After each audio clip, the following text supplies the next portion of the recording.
Beneath Montana's wide skies lies a landscape scarred by fire, flood, and time. Yet its deepest mysteries aren't carved in mountains or rivers, but hidden in what's missing. Walls that look built before humans, bones with no names, seas that rose and vanished, cultures that left symbols we still can't read. Tonight, we descend into a Montana that predates Montana itself, where science scratches at the surface, but the answers remain buried. Welcome to Montana Pre-Flood Mysteries Science Still Can't Explain. Before we dive in, make sure you're subscribed so you don't miss the next descent into the unexplained. And while you're here with me in Montana's shadows, tell me, where are you tuning in from, and what time is it where you're listening? Sage Wall, natural or man-made? There's a hill outside Whitehall, Montana, where the rock doesn't behave like rock is supposed to. It doesn't tumble or crack like the other granite nearby. It stacks in sharp, clean, geometric blocks, almost as if someone or something meant to build a wall. They call it the Sage Wall. It runs along the slopes of the Tobacco Root Mountains, 275 feet of uncanny symmetry embedded in ancient granite, a formation dated at around 75 million years old. According to the textbooks, it's part of the boulder batholith, a large igneous intrusion left over from the late Cretaceous. But textbooks are funny things. They're full of hard answers to soft questions. And Sage Wall raises more questions than it answers. At first glance, it looks artificial, too straight, too deliberate. The blocks fit together like the puzzle stones of an Incan fortress. Some corners form nearly perfect right angles. Some seams are so tight you could lose your fingernail in them. There are even reports of solar alignments, light hitting the stones just so during solstices, casting long shadows that stretch with unnerving precision. You don't expect that from a natural rock face. You expect that from a blueprint. And that's exactly the problem, because there's no known blueprint, no known builders, no civilization in Montana's deep prehistory with the tools or the existence to chisel out a wall of stone during the Mesozoic era. That's the kind of contradiction that doesn't just bend logic, it bulldozes it. Geologists, understandably, have tried to contain the weirdness. Their favorite explanation is jointing, a process where cooling magma fractures into blocks. Over time, freeze-thaw cycles and erosion can sharpen these joints, creating the illusion of man-made structures. It's not an unreasonable theory. In fact, similar formations exist in other parts of the world. Giant's Causeway in Ireland, the columns at Devil's Postpile in California. Nature does strange things under pressure. But Sage Wall doesn't quite fit the mold. For one, its joints aren't hexagonal like basalt columns. They're more rectangular and vertically stacked. The angles are too precise, too uniformly spaced, and unlike typical jointing patterns, which fracture in chaotic directions, Sage Wall stones seem to follow a logic, almost a rhythm that feels less geological and more architectural. Then there's the location. Sage Wall doesn't sit in some volcanic basin. It's perched on a hillside, facing just the right direction to capture sunlight during key celestial moments. Amateur researchers, fringe theorists, and old ranchers with binoculars have long suspected it was an observatory. A sacred calendar carved into the bones of the earth, left behind by someone before the last page of known history was even written. Of course, that invites the inevitable eye rolls from scientists. Solstice alignments, they argue, are often coincidental. You can find one in any pile of rocks if you look long enough. Humans are pattern-seeking machines, after all. We see faces in toast. We see pyramids on Mars. But once you see the Sage Wall in person, it's hard to unsee its order. And it's even harder to unfeel the sense that it shouldn't be there. Maybe it's natural, maybe it's not. The truth is, we don't know, and we might never. The site isn't protected, funded, or actively studied. It sits there in the open, weathering silently, caught between two identities: geological curiosity and archaeological anomaly. No one's digging, no one's dating the layers around it. And those who have tried are often met with a familiar resistance. If it doesn't fit the narrative, it doesn't get the grant. But the wall remains, not built by modern hands, not easily broken by modern thought, just there, like a message written in a language we haven't invented yet. A remnant of something lost, or a coincidence masquerading as intention. Either way, Sage Wall invites a question that lingers long after you've left its shadow. What if we've been wrong about how much ancient Montana really knew? Which brings us to a fossil, one found not in stone walls, but buried deep in the soil. A bone here, a rib there, a creature from the early Cretaceous whose very identity is still a blank page. It was found by a rancher, but its mystery may rewrite more than just one species. It might rewrite the whole story of Montana's forgotten dawn. Species identity of early Cretaceous fossils near Lewistown. Montana has always been a kind of graveyard, though not the type you can easily put a fence around. From the prairies to the Badlands, bones rise out of the dirt like old debts coming due. Some are so familiar they've become mascots of extinction. Tyrannosaurus rex, Triceratops, the big celebrity dinosaurs that sell museum tickets and children's lunchboxes. But others are quieter, subtler, more anonymous. And sometimes, those anonymous bones may carry more questions than the famous skulls ever could. Near Lewistown, in central Montana, a rancher stumbled on such bones. Not an intact skeleton, no museum-ready centerpiece, but fragments.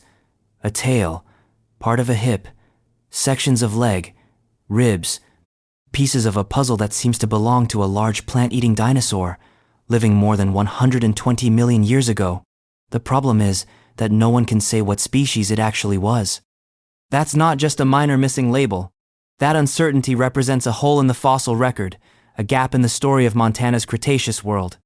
Here's why that matters. Montana is rich in late Cretaceous dinosaurs. The 7.5 to 6.6 million-year-old rock layers are practically stuffed with fossils. But the early Cretaceous record?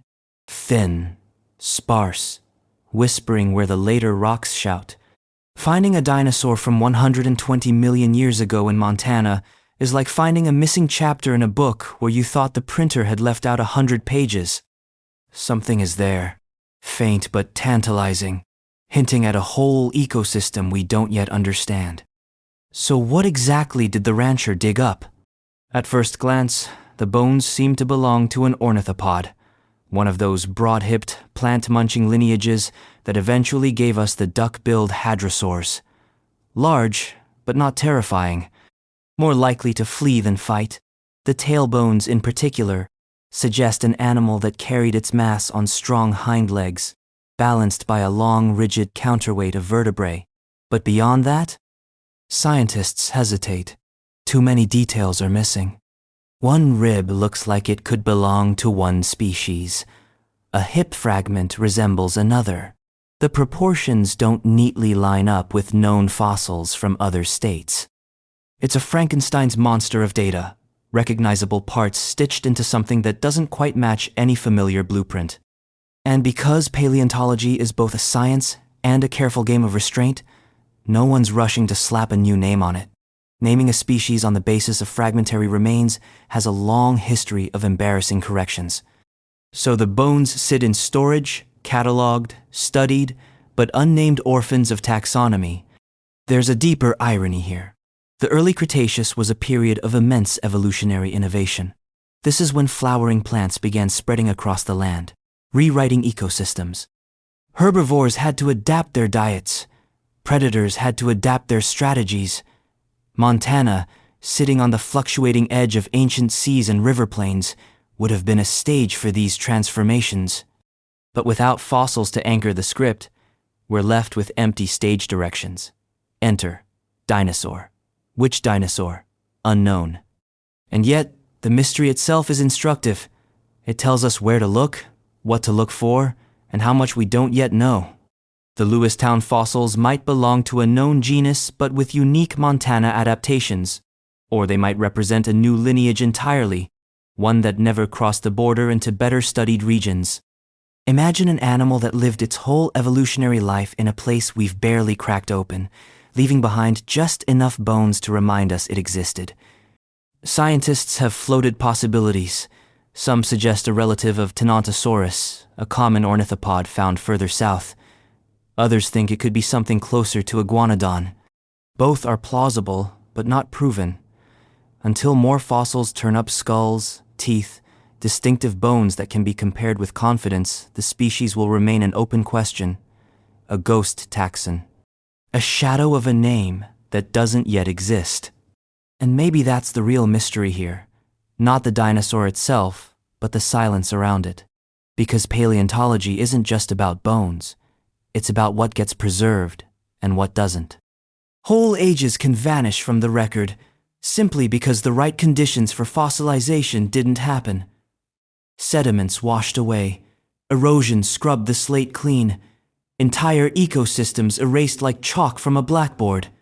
What we call the fossil record is really a fossil lottery. Some layers win, others lose. Lewistown's anonymous dinosaur is a reminder of the losers, of the species that lived, died, and vanished almost without a trace. And yet, that faint trace might be enough to force us to rethink what was possible in Montana 120 million years ago. Perhaps we've underestimated how early dinosaurs spread north. Perhaps the climate allowed for species diversity long before the late Cretaceous boom. Or perhaps there are entire lineages still waiting under the soil, stubbornly refusing to reveal themselves until we dig in the right spot. So we're left with a set of bones, a few scattered fragments, and the uneasy knowledge that they don't fit neatly into the story we've been telling ourselves about Montana's prehistoric past, which makes them more valuable than any complete skeleton. They're not just fossils, they're questions. And if bones can leave us that unsettled, imagine what happens when an entire quarry is filled with them. Hundreds of skeletons, stacked, jumbled, many of them suspiciously small. Too small, in fact, for comfort. A graveyard where the definition of adult seems to collapse, and where science itself can't decide whether we're looking at a herd, a family, or... If you're still here wandering Montana's early Cretaceous with me, you're clearly one of us, the ones who chase questions with no answers. Make sure you hit subscribe so you don't miss the next mystery we unearth. And while we're piecing together fossils in the dark, let me know where are you listening from, and what time is it on your side of the world? Mother's Day Quarry, potential dwarf versus population structure in diplodocids. Montana has many fossil sites that look like accidents. A lone skeleton here, a scattered ribcage there, a tooth waiting patiently in a layer of mudstone. But the Mother's Day Quarry is not one of those accidents. It is something else entirely, a mass of bones, tangled and overlapping, as if an entire population of long-necked dinosaurs collapsed together and then fossilized in chorus. The quarry sits in the Bighorn Basin, and it has been a source of both fascination and frustration for paleontologists since its discovery. The bones pulled from the ground mostly belong to Diplodocus, one of the great sauropods of the late Jurassic. These were the behemoths of their day, long-necked, long-tailed, plant-stripping giants that could stretch up to 90 feet in length. The kind of dinosaurs that make children's eyes widen and paleontologists quietly wonder how on earth an animal that large actually lived. At first, the quarry seemed to make sense. Sauropods were herd animals. If they died together, perhaps in a drought or a flood, you'd expect to find multiple skeletons mixed in a single deposit. But the Mother's Day Quarry throws a wrench in that tidy story, because most of the bones here don't belong to fully grown giants. They belong to smaller individuals, juveniles. In fact, almost the entire site is filled with the remains of young Diplodocus. That alone is strange. Dinosaur sites often show a mix of ages, 'cause life and death are not choosy. A herd dies, you expect calves, adults, and elderly alike. Yet here, the adults are almost absent. Did the grown-ups simply survive whatever catastrophe struck? Or did they leave the area, abandoning their young. The quarry forces uncomfortable questions about sauropod behavior and survival. And then there's the second, more bizarre complication.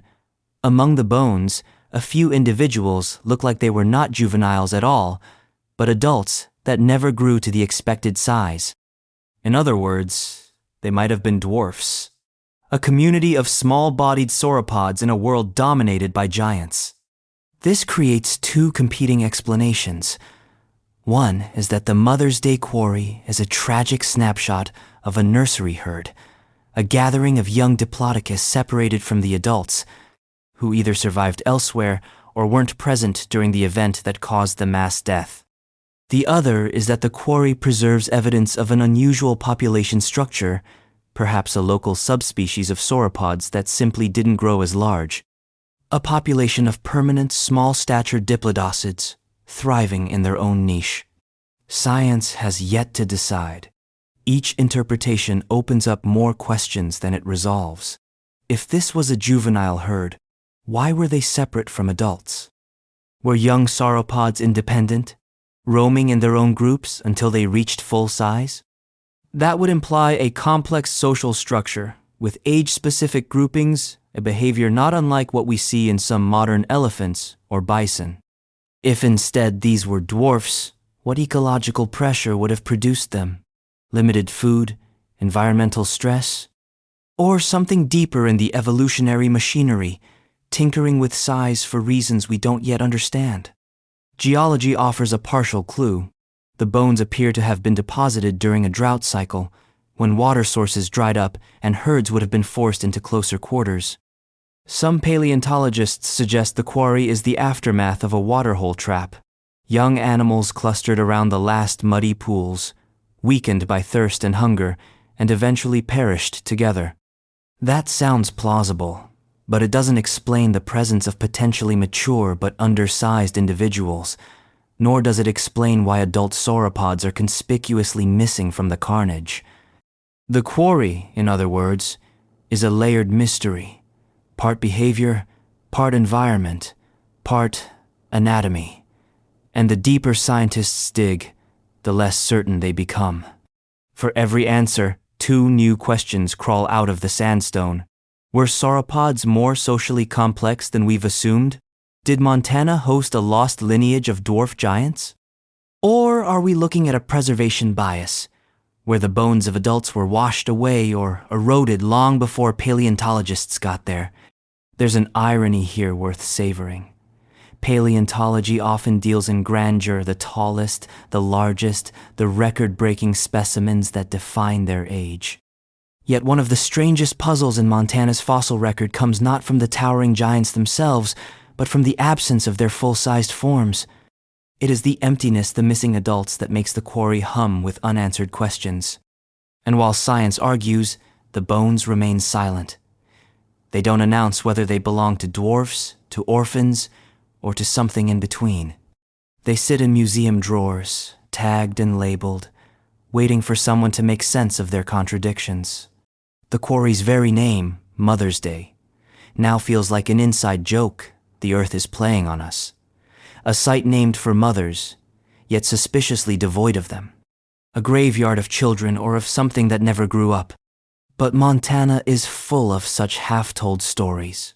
And just a few layers above or below, there are other quarries with their own stubborn silences. Entire rock formations with fossils that refuse to give up their names, bones that sit in limbo, species that will not be classified. Like the horse thief sandstone, where dinosaurs left their remains, but not their identities. Horse thief sandstone, dinosaur remains not assigned to genus. The horse thief sandstone sounds like it should come with its own folktale, a robber, a horse, a canyon chase. Instead, what it gives us is something quieter, though in many ways more unsettling. Dinosaur bones without names. This rock formation lies in northwestern Montana and edges into Canada, part of the late Cretaceous story, somewhere in the shadow of the Great Western Interior Seaway. The layers here are a kind of geologic scrapbook, recording ancient rivers, floodplains, and shallow wetlands. perfect places for dinosaurs to live, graze, and eventually die. But when paleontologists started pulling fossils out of the horse thief sandstone, they found themselves staring at fragments that didn't fit cleanly into any genus. The bones are unmistakably dinosaurian. Bits of limb, vertebrae, partial jaws, scattered teeth. Enough to know these were not random animals passing through, but part of an ecosystem. Yet, every attempt to pin them down stalls. They look a little like this hadrosaur, a little like that Ceratopsian, but never enough like either to say for certain. It's as if the horse thief sandstone is teasing us with silhouettes of dinosaurs we cannot fully see. Why does that matter? Because names are more than labels in paleontology. A named species can be slotted into evolutionary charts, compared with relatives across regions, used to map migration and adaptation. But unnamed bones sit outside the narrative. They are question marks in a story that's supposed to be moving toward coherence. And Montana already has a reputation for coherence in the late Cretaceous. The Hell Creek Formation, for example, is one of the most intensely studied fossil beds in the world. It gave us T. Rex, Triceratops, Ankylosaurus, a cast of characters so familiar they might as well have their own Hollywood Walk of Fame. Next door to all that paleontological fame, the horse thief sandstone feels like a frustrating whisper. Why can one layer produce iconic dinosaurs while another, just as fossil-rich, insists on remaining anonymous? There are a few possible reasons. One is preservation. The fossils from the horse thief sandstone are often fragmented, eroded, incomplete. That makes comparison tricky. Imagine trying to identify a person from a broken finger bone and half a tooth. Even with a database of known species, there's a limit to what you can conclude. Another reason might be evolutionary. The horse thief sandstone dates to a transitional moment in Montana's prehistory, when environments were shifting with sea level changes. It's possible that the animals here represent short-lived lineages, local adaptations that never spread far, species that lived and died in the margins, leaving behind too little evidence for us to grasp. That idea is both plausible and unnerving. It would mean Montana once hosted entire dinosaurs that were unique to its river valleys, whose lineages left no descendants and no clear record ghost species, as real as any Triceratops, but invisible in our taxonomic charts. The horse thief fossils might be all that remains of them. Another complication comes from the sandstone itself. The horse thief is tricky to date with precision, overlapping in age with nearby formations. That blurs context. A bone from the horse thief might be roughly the same age as a known species from another layer, but without precise dating, we can't confidently match them. Did the horse thief dinosaurs belong to established lineages we already know, or to separate ones evolving in isolation? The rocks refuse to answer cleanly. And then there's the human side of the problem. Paleontology is resource hungry. Excavating, preparing, studying fossils takes time, money, and institutions willing to invest. The horse thief sandstone doesn't have the glamour of Hell Creek or the Morrison. It doesn't promise blockbuster dinosaurs or perfectly articulated skeletons. So, it gets fewer digs, fewer grants, fewer headlines. In other words, the mystery lingers partly because no one has paid enough attention to solve it. Yet, that neglect may be telling us something. Some mysteries persist not because they are unsolvable, but because they are inconvenient. A named dinosaur from the horse thief would force us to redraw evolutionary maps, acknowledge local complexities, admit that Montana's fossil record is not as neatly arranged as the textbooks imply.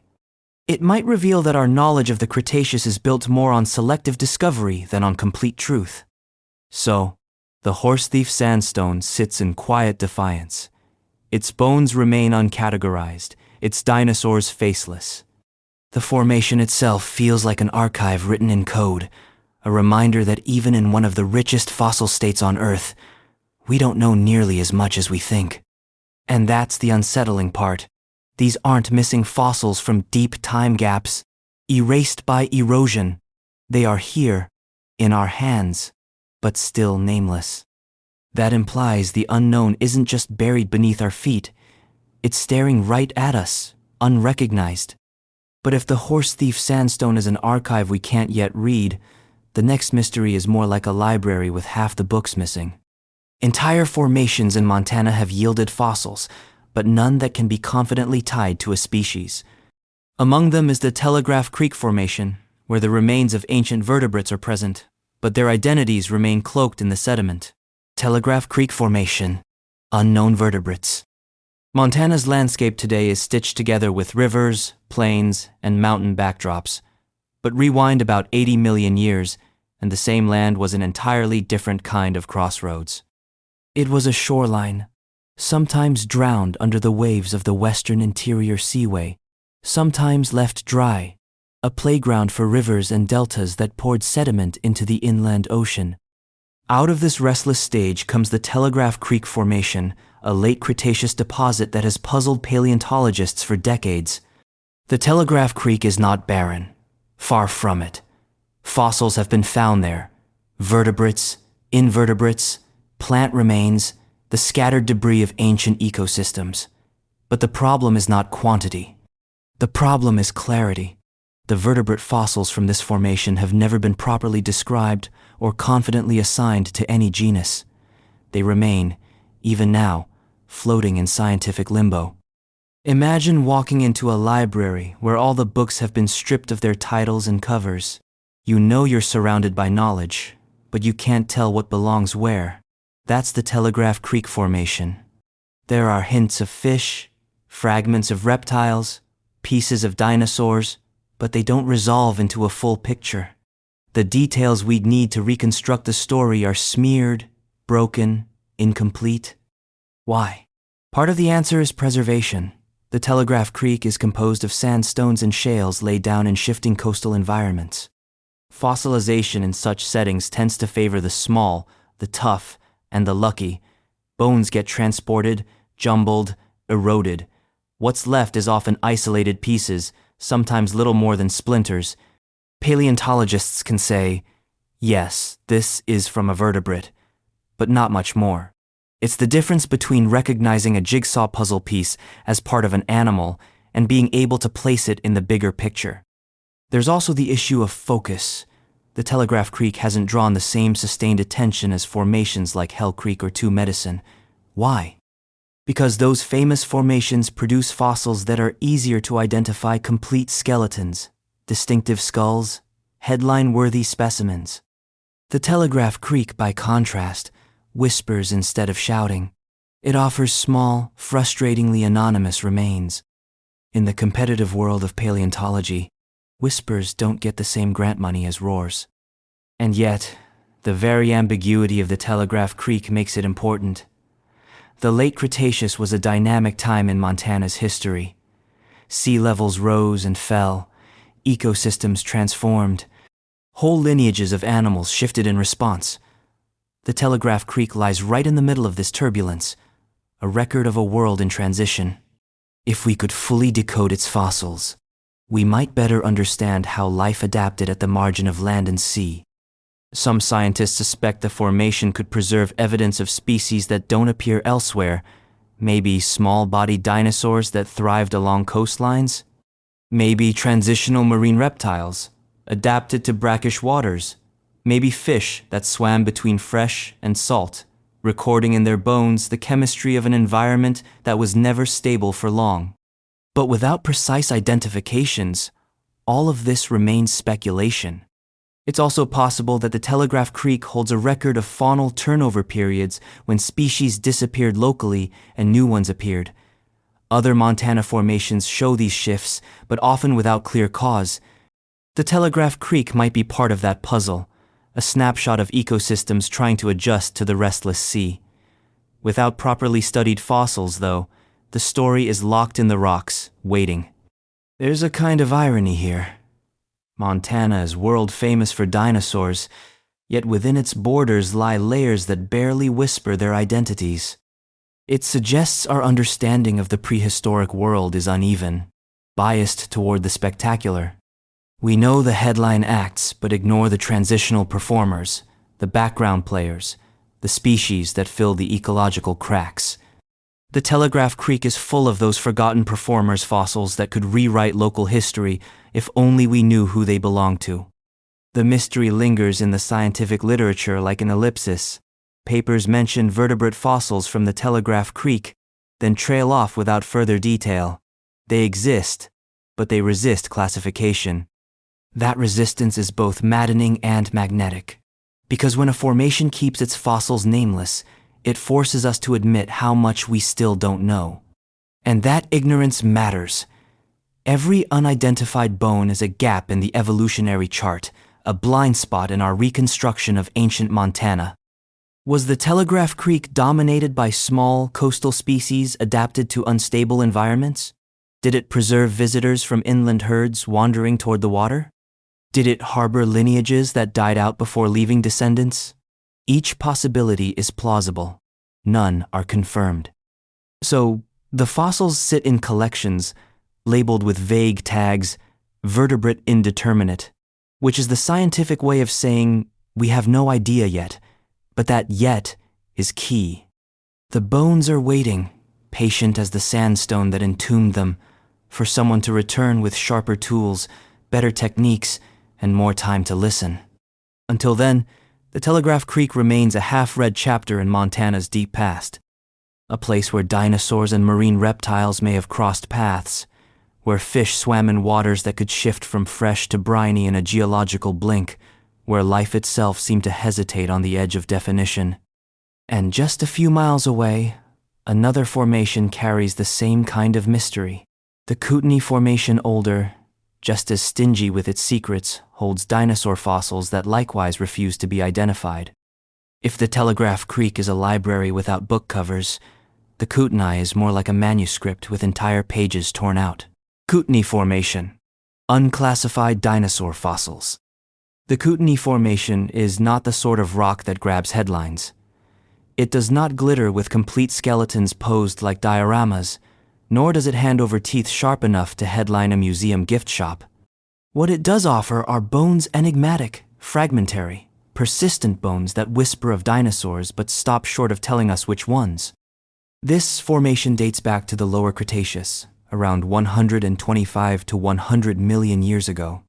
That puts it in a fascinating position, a time when flowering plants were just beginning to appear, when the climate was in flux, and when dinosaurs were diversifying in ways that would eventually lead to the familiar giants of the later Cretaceous. The Kootenai should be a goldmine for understanding that transition. And yet, it sits half ignored, a puzzle with too many missing pieces. The fossils we do have from the Kootenai are undeniably dinosaurian. Vertebrae, ribs, limb fragments, the occasional tooth. Enough to say, yes, dinosaurs lived here, but not enough to say, this is a member of genus X, closely related to species Y. In the world of paleontology, that distinction makes all the difference. Without clear identifications, the Kootenai becomes a kind of ghost record. We know dinosaurs were present, but we can't tell which evolutionary paths they represent. Why is that so difficult? Part of the challenge comes from the geology itself. The Kootenai is a patchwork of sandstones, shales, and limestones deposited in rivers and floodplains. These environments are great for preserving scattered remains, isolated bones that get buried quickly, but terrible for preserving articulated skeletons. Think of it as the difference between stumbling across a single boot in the mud versus finding a fully dressed mannequin. One gives you a vague sense of someone having been there. The other gives you an identity. Another complication is time. The Kootenai spans millions of years, a wide interval in which ecosystems shifted dramatically. Fossils found in its lower layers may represent species quite different from those in its upper layers. Without careful stratigraphic control knowing exactly which slice of time each bone came from, comparisons become muddy. A rib from one level might look similar to a rib from another, but they could belong to species separated by millions of years of evolutionary change. Paleontologists have speculated that some of the Kootenai fossils might belong to early relatives of the ornithopods, the plant-eating dinosaurs that would later give rise to duck-billed hadrosaurs. Others suggest ceratopsians or small theropods might be represented, but speculation is as far as it goes.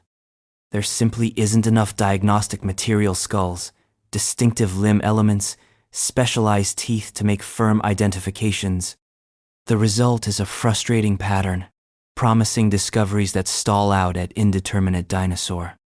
Yet the very lack of resolution makes the Kootenai intriguing, because if we could fill in its blanks, we might discover a whole chapter of Montana's prehistory that currently lies hidden. This was a time of evolutionary experimentation, when dinosaurs were adapting to new plants, new climates, new landscapes. The Kootenai might hold evidence of species that bridged the gap between the giants of the Jurassic and the icons of the late Cretaceous.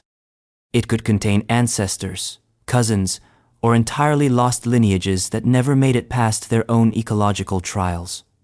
Consider the possibility that Montana once hosted dinosaurs that existed nowhere else. Local specialists shaped by the unique conditions of its floodplains. If those species left only fragmentary remains in the Kootenai, then we may never know their names. They lived, died, and vanished, leaving behind only enough evidence to remind us they were real. That haunting absence is as much a mystery as any fossil treasure trove. There's also the issue of scientific attention. Like the Telegraph Formation, the Kootenai has never received the concentrated study lavished on formations like Hell Creek or Two Medicine. Partly that's because its fossils are fragmentary. Partly it's because paleontologists, constrained by funding and time, gravitate towards sites that promise clear results. The Kootenai is the opposite, a formation that promises long hours of work with very few certainties. It's not that the answers aren't there, it's that the questions are slippery, resistant to resolution. In this sense, the Kootenai reminds us of the fragility of the fossil record. Evolutionary history is not written in stone so much as scribbled in fragments, vulnerable to erasure by erosion, burial, and the luck of discovery. When we look at the Kootenai, we are looking not just at dinosaurs, but at the limits of knowledge itself. And perhaps that is why the Kootenai fossils remain so haunting. They sit in collections under vague labels: dinosaur indeterminate, ornithischian possible. They resist being slotted neatly into the charts and diagrams of evolutionary trees. They refuse to play by the rules of classification, which raises a question: is the problem with the fossils or with us? Are we expecting nature to conform to categories it never intended? The Kootenai forces us to confront a more unsettling truth, that much of prehistory is gone, erased not by catastrophe, but by ordinary time. Layers never deposited, sediments washed away, fossils destroyed before anyone could find them. Montana's rocks preserve only fragments of what was once a teeming world.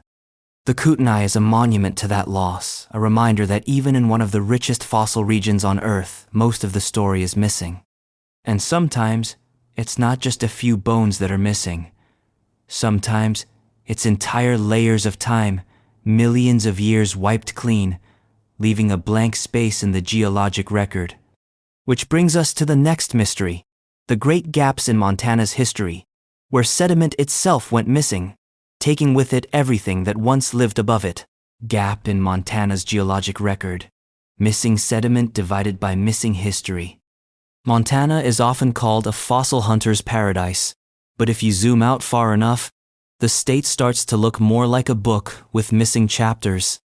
Whole ages, entire evolutionary dramas are absent from its rock record.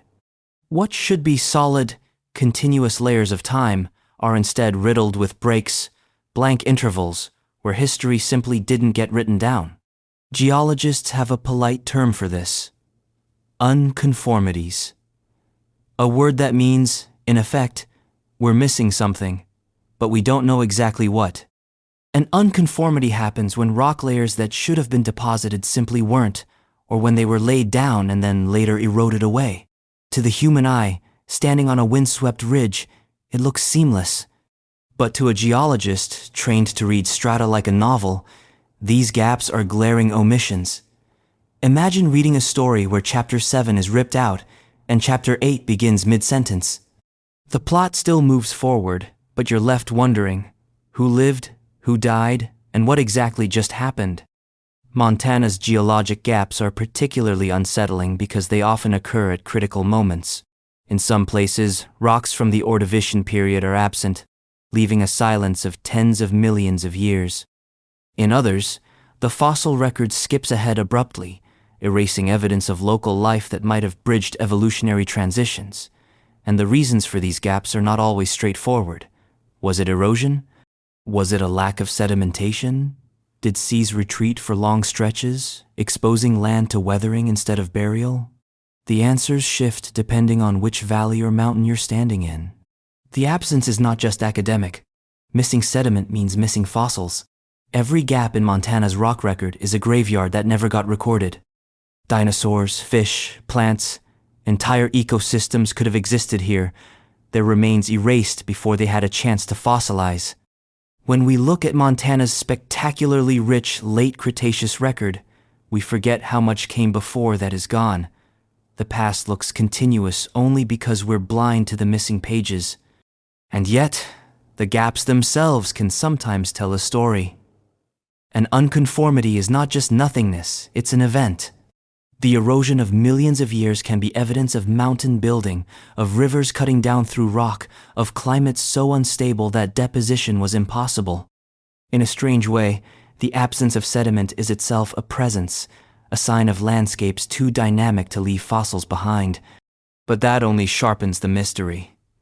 For instance, consider the intervals when Montana should have recorded more of its early Cretaceous history.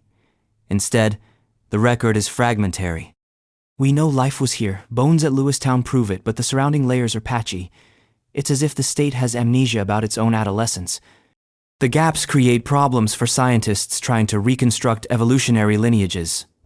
Without continuous sediment, fossils from one layer and fossils from the next might appear abruptly unrelated, like characters introduced without backstory. Did species evolve locally, or did they migrate in? Did ecosystems collapse and restart? Or did they simply shift in ways we can't see? The unconformities conceal the answers. There's a philosophical discomfort in this. We like to think of Earth as having a clear narrative, a progression from ancient seas to modern mountains. But Montana's gaps remind us the narrative is full of holes. We are piecing together a history that may never be whole, no matter how many digs or drills we conduct. Our understanding of prehistory is not a panoramic window, but a shattered mosaic, with some tiles forever missing. And yet, the missing time exerts its own pull. The imagination rushes to fill in what geology withholds. What creatures roamed the vanished landscapes, where their lineages we'll never know existed, erased before they fossilized?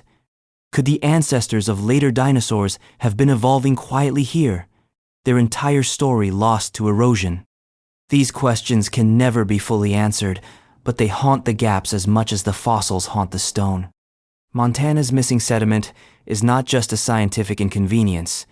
It's a reminder that our knowledge of deep time will always be partial. No matter how many bones we recover, the Earth itself has edited its own archive. And the most unnerving part is that we may not even know what questions we're failing to ask because the evidence is simply gone. Still, human history has its own gaps, and they are often just as contentious. If geology erases millions of years, archaeology erases millennia.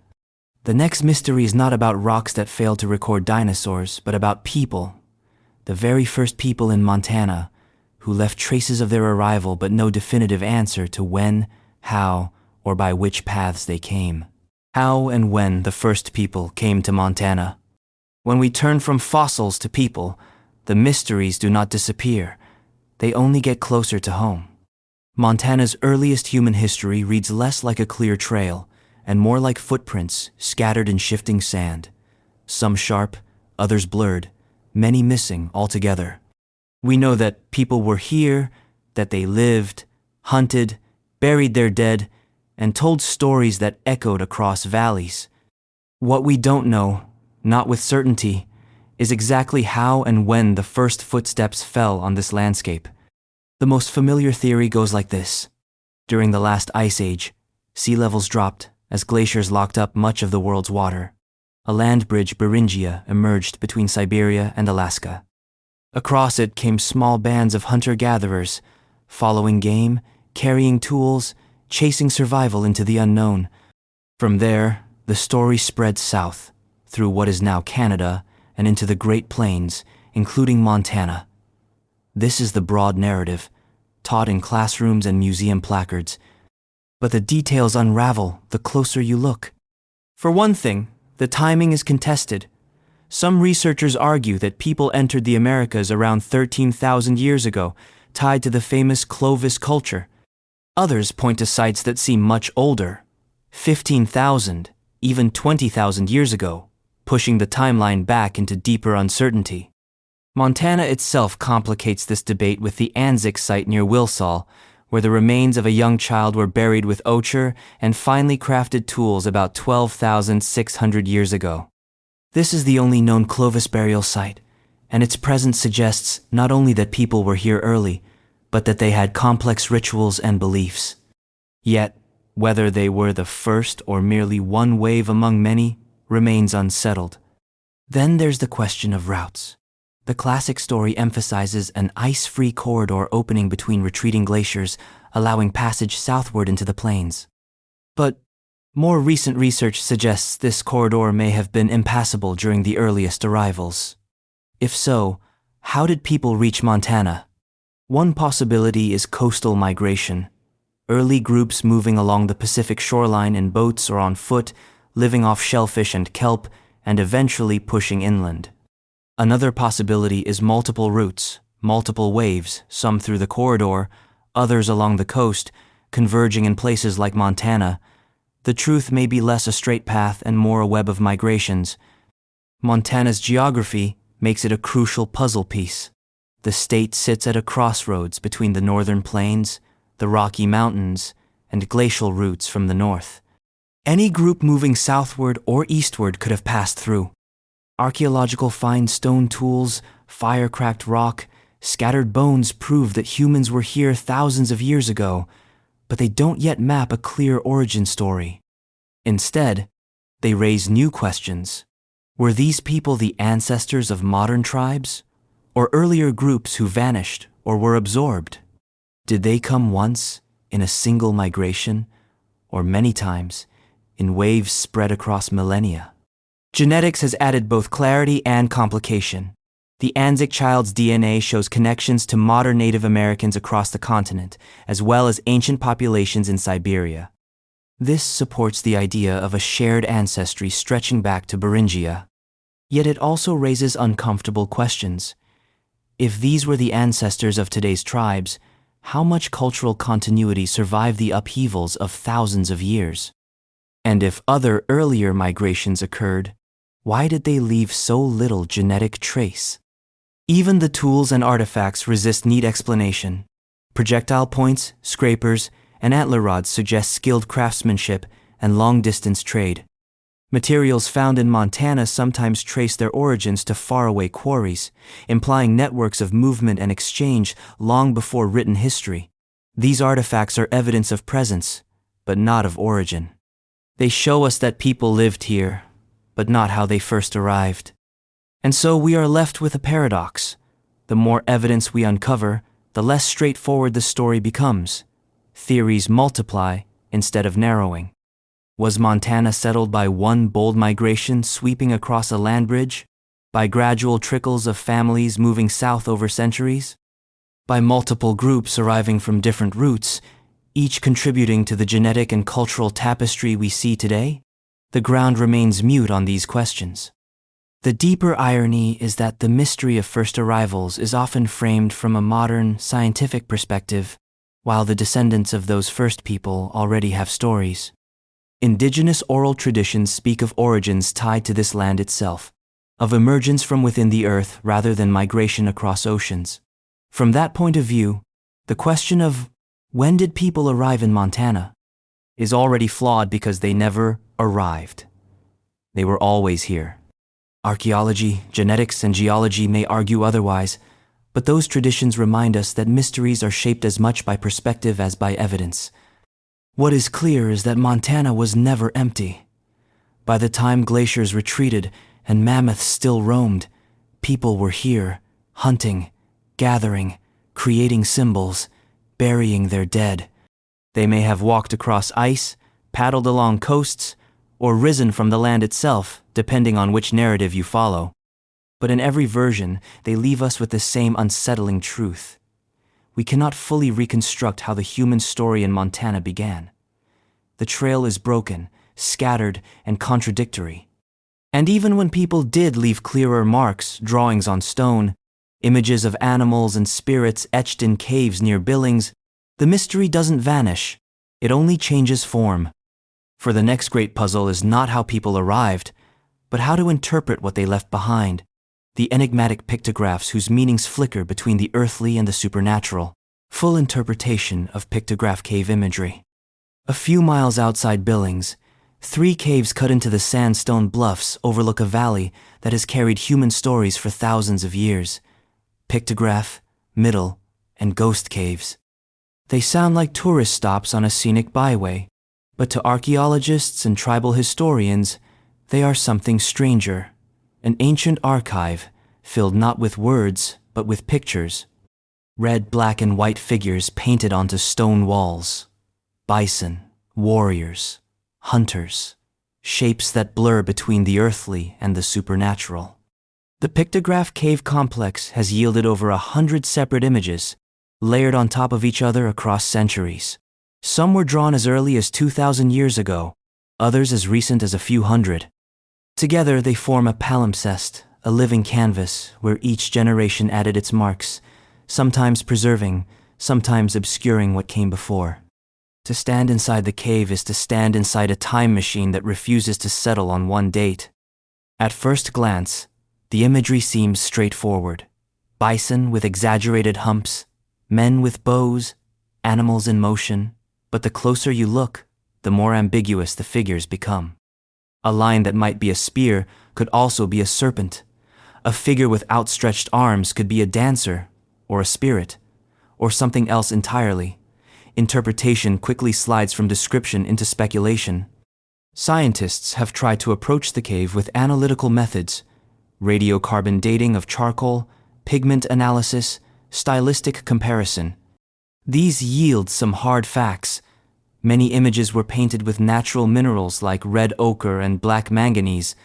Some layers are older than others. Styles changed over time, possibly reflecting different cultural groups. But beyond that, the meaning of the images remains elusive.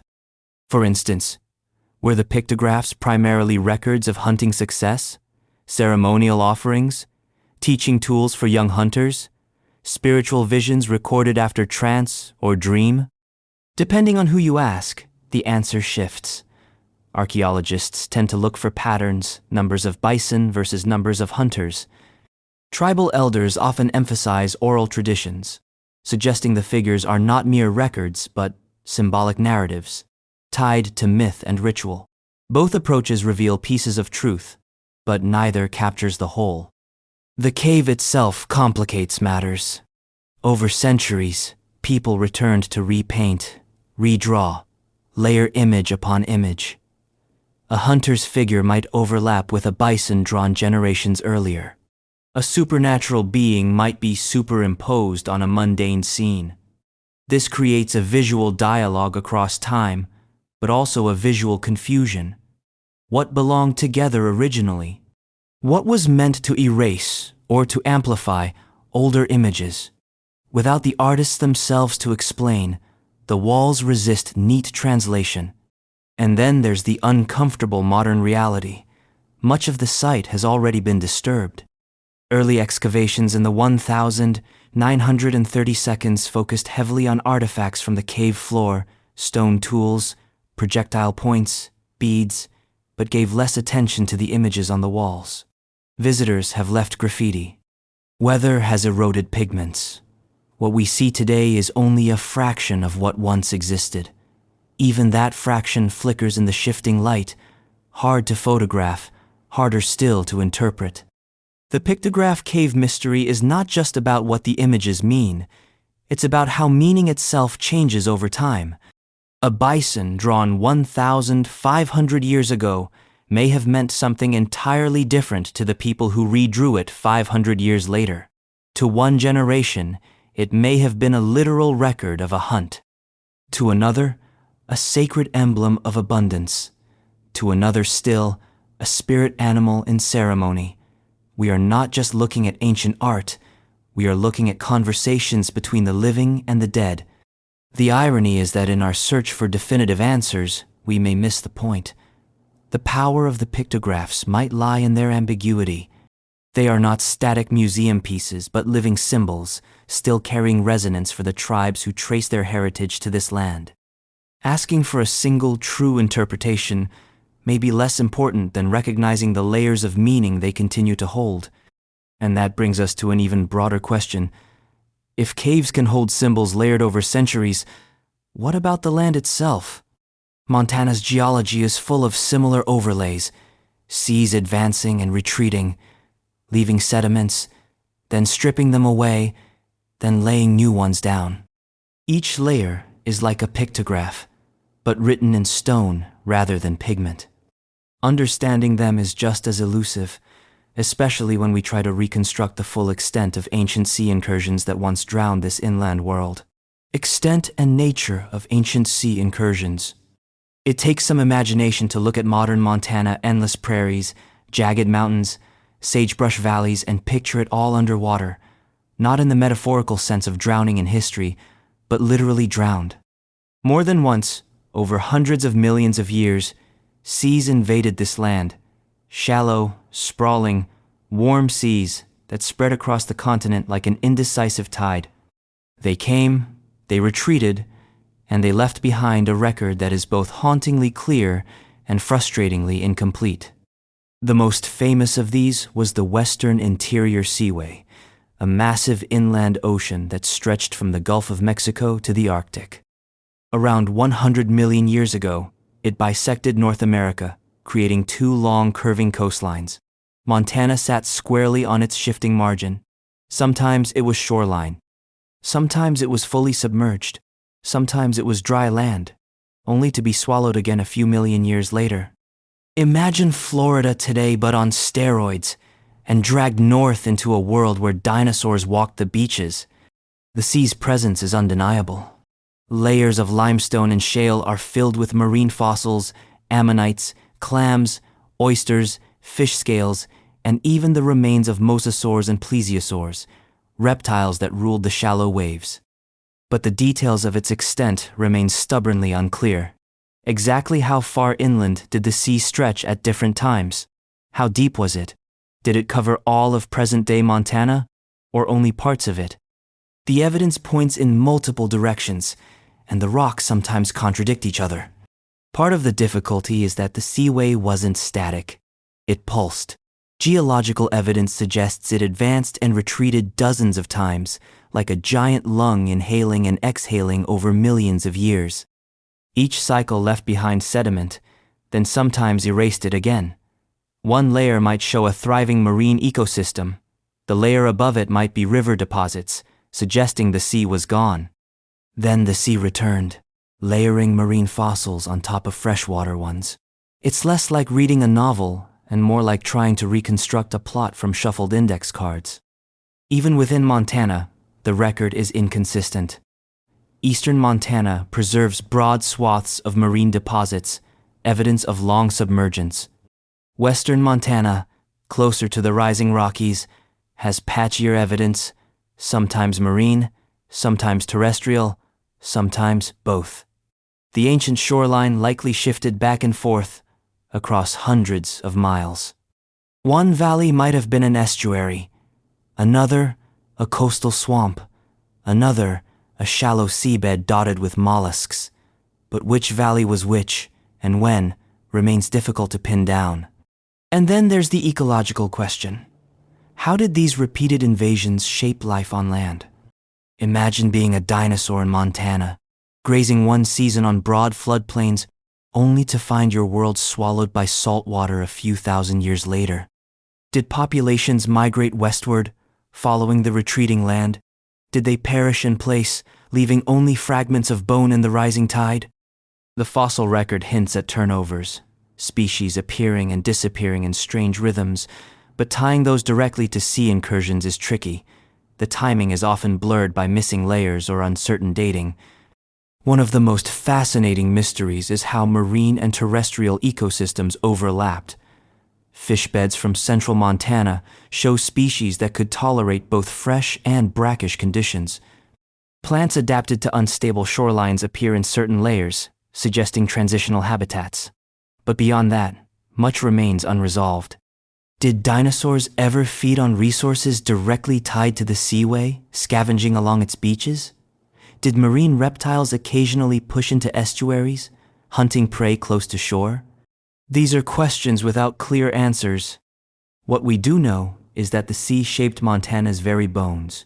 The chalky cliffs, the shale outcrops, the fossiliferous limestones, all are remnants of its incursions. Even today, drive across eastern Montana and you'll pass fossil oyster beds larger than modern football fields, their shells stacked like nature's own gravestones.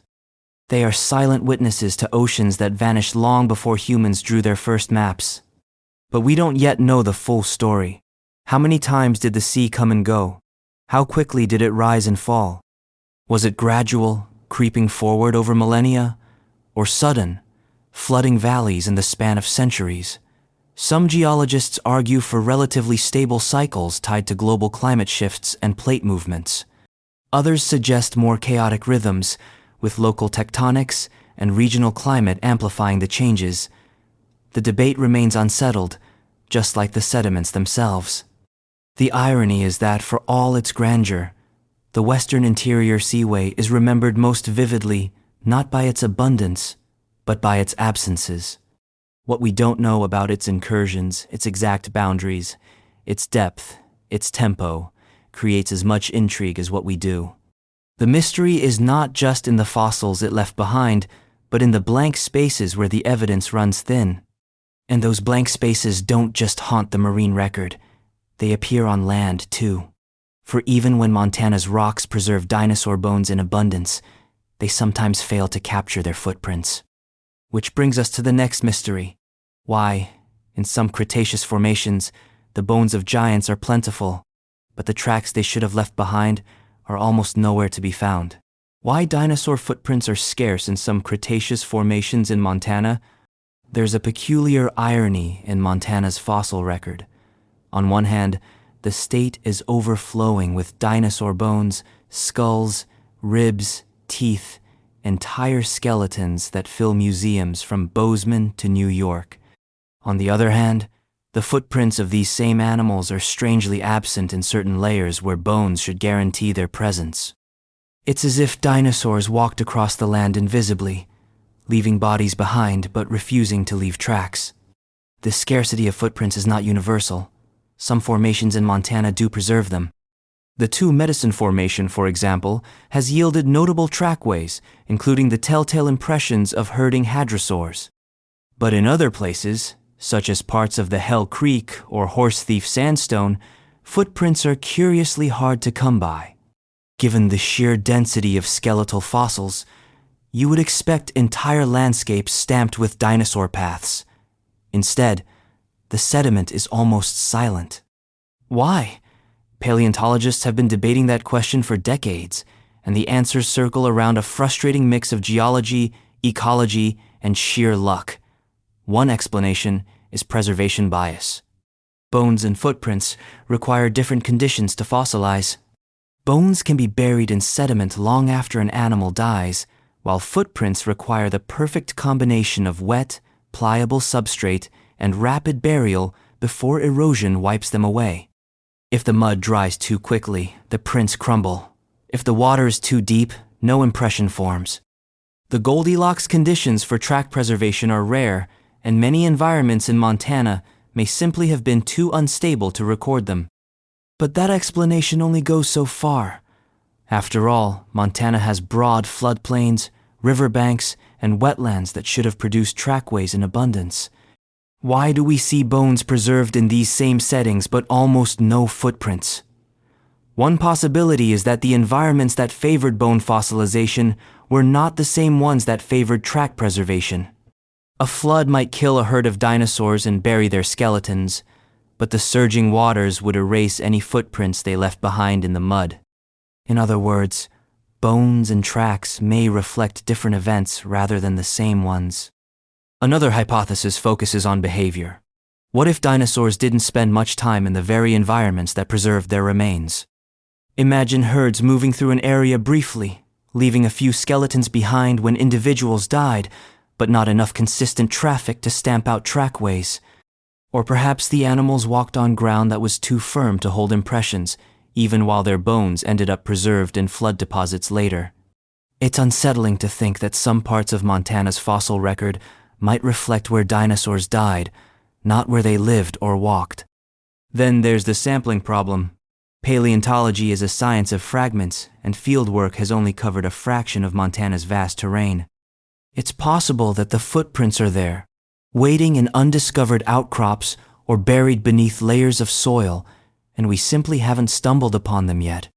Track sites often appear suddenly when erosion exposes the right surface. Until then, they remain hidden, silent pages in the geologic book. Still, the scarcity feels suspicious. Montana's fossil record is one of the richest on the planet. It has produced T-Rex after T. Rex. Entire nesting colonies of hadrosaurs, even traces of soft tissues and bones. That such a treasure trove could be so stingy with footprints makes you wonder if something deeper is at play. Were there entire geologic intervals when the conditions across Montana were consistently hostile to track preservation? Could rising seas, fluctuating climates, or shifting river systems have created landscapes that recorded bodies but not steps? The absence also raises philosophical questions. A skeleton tells you how a dinosaur looked, but a footprint tells you how it moved. Tracks reveal speed, gait, group behavior, even interactions between predator and prey. Without them, our picture of Montana's dinosaurs is strangely lopsided. We know their anatomy in exquisite detail, but lack evidence of their daily lives. It's like owning portraits of people without ever seeing them walk, run, or dance. And then there's the irony. Montana is home to some of the most iconic track sites of Ice Age mammals: mastodons, mammoths, bison preserved in late Pleistocene sediments. Yet for its dinosaurs, the evidence of movement is conspicuously thin. The giants left behind their bones, but not their paths. We can reconstruct their skeletons, but not the stories of their footsteps. This absence lingers like a shadow over Montana's paleontology. Every missing track is a lost clue, a reminder that even in a land overflowing with fossils, silence is often louder than evidence. The dinosaurs walked here, we know that, but the ground refuses to remember. And perhaps that amnesia ties into something broader, because footprints are not the only gaps in Montana's prehistory.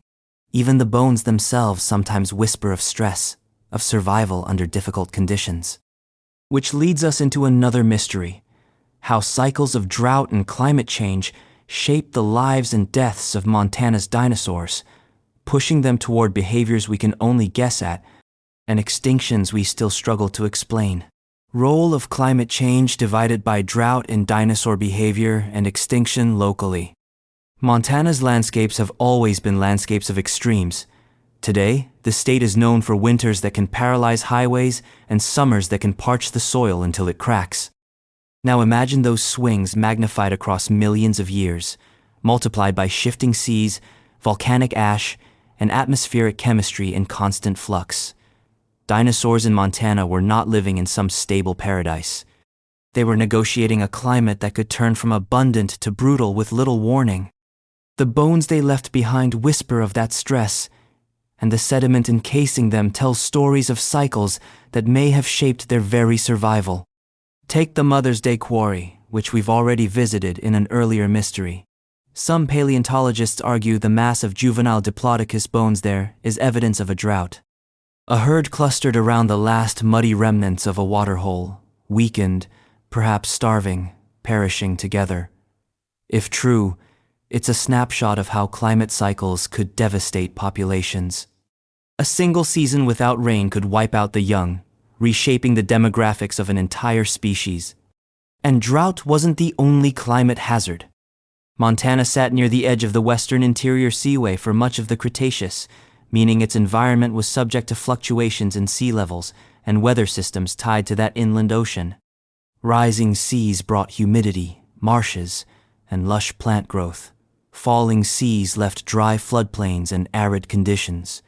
These oscillations weren't gentle. They were disruptive, creating ecological whiplash for creatures that depended on stable resources. The evidence is in the rocks.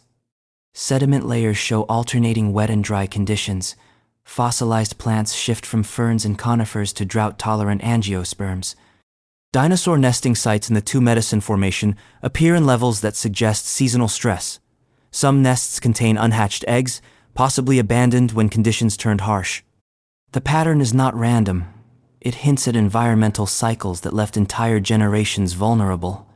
The broader question is whether such cycles were merely local hardships or part of the global forces that led to extinction. Everyone knows the big story. 66 million years ago, a meteor struck and the non-avian dinosaurs disappeared. But long before that cataclysm, Montana's dinosaurs were already facing local challenges that thinned populations and tested survival strategies. Climate cycles might not have caused the final extinction, but they may have weakened the resilience of ecosystems, setting the stage for disaster. Consider herd behavior. Fossil evidence from Montana suggests some dinosaurs, hadrosaurs, ceratopsians moved in groups, possibly migrating in response to seasonal shifts. Tracks and bone beds indicate mass movements across landscapes. But migration is risky. It demands predictable routes and reliable destinations.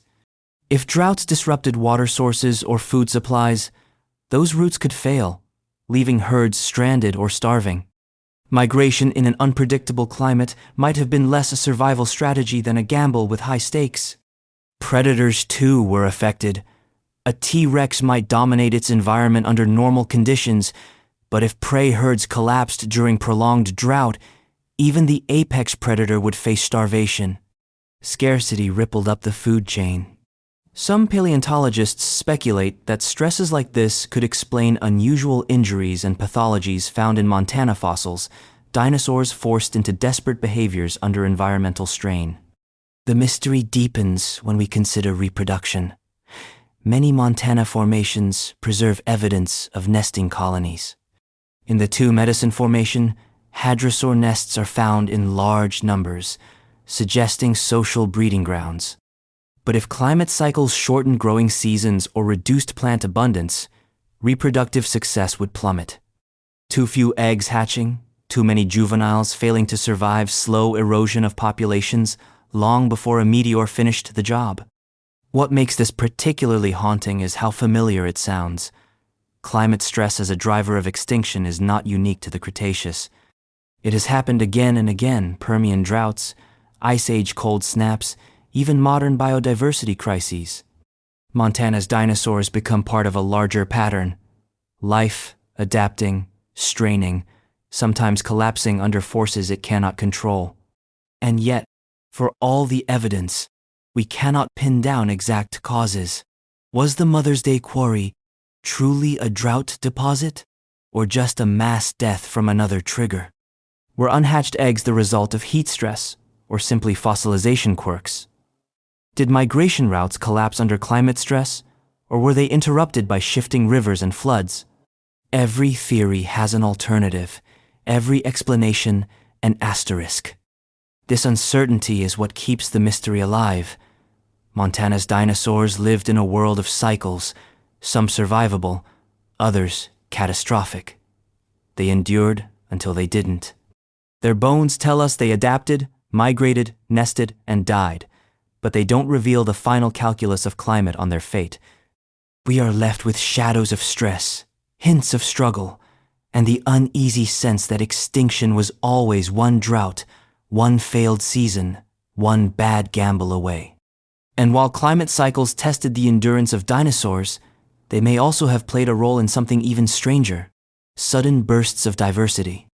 Because at the same time that droughts and extinctions loomed, Montana produced some of the most ornate, bizarre, and rapidly evolving creatures of the Cretaceous, the Ceratopsians. Which leads us to another puzzle. Why, in the span of only a few million years, did horned dinosaurs like Lokaceratops explode into such dazzling variety? The sudden diversity of ceratopsians like Lokaceratops.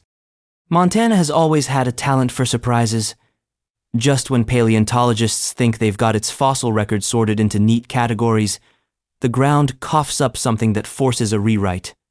One of the most dazzling examples of this is the sudden burst of ceratopsian diversity during the late Cretaceous.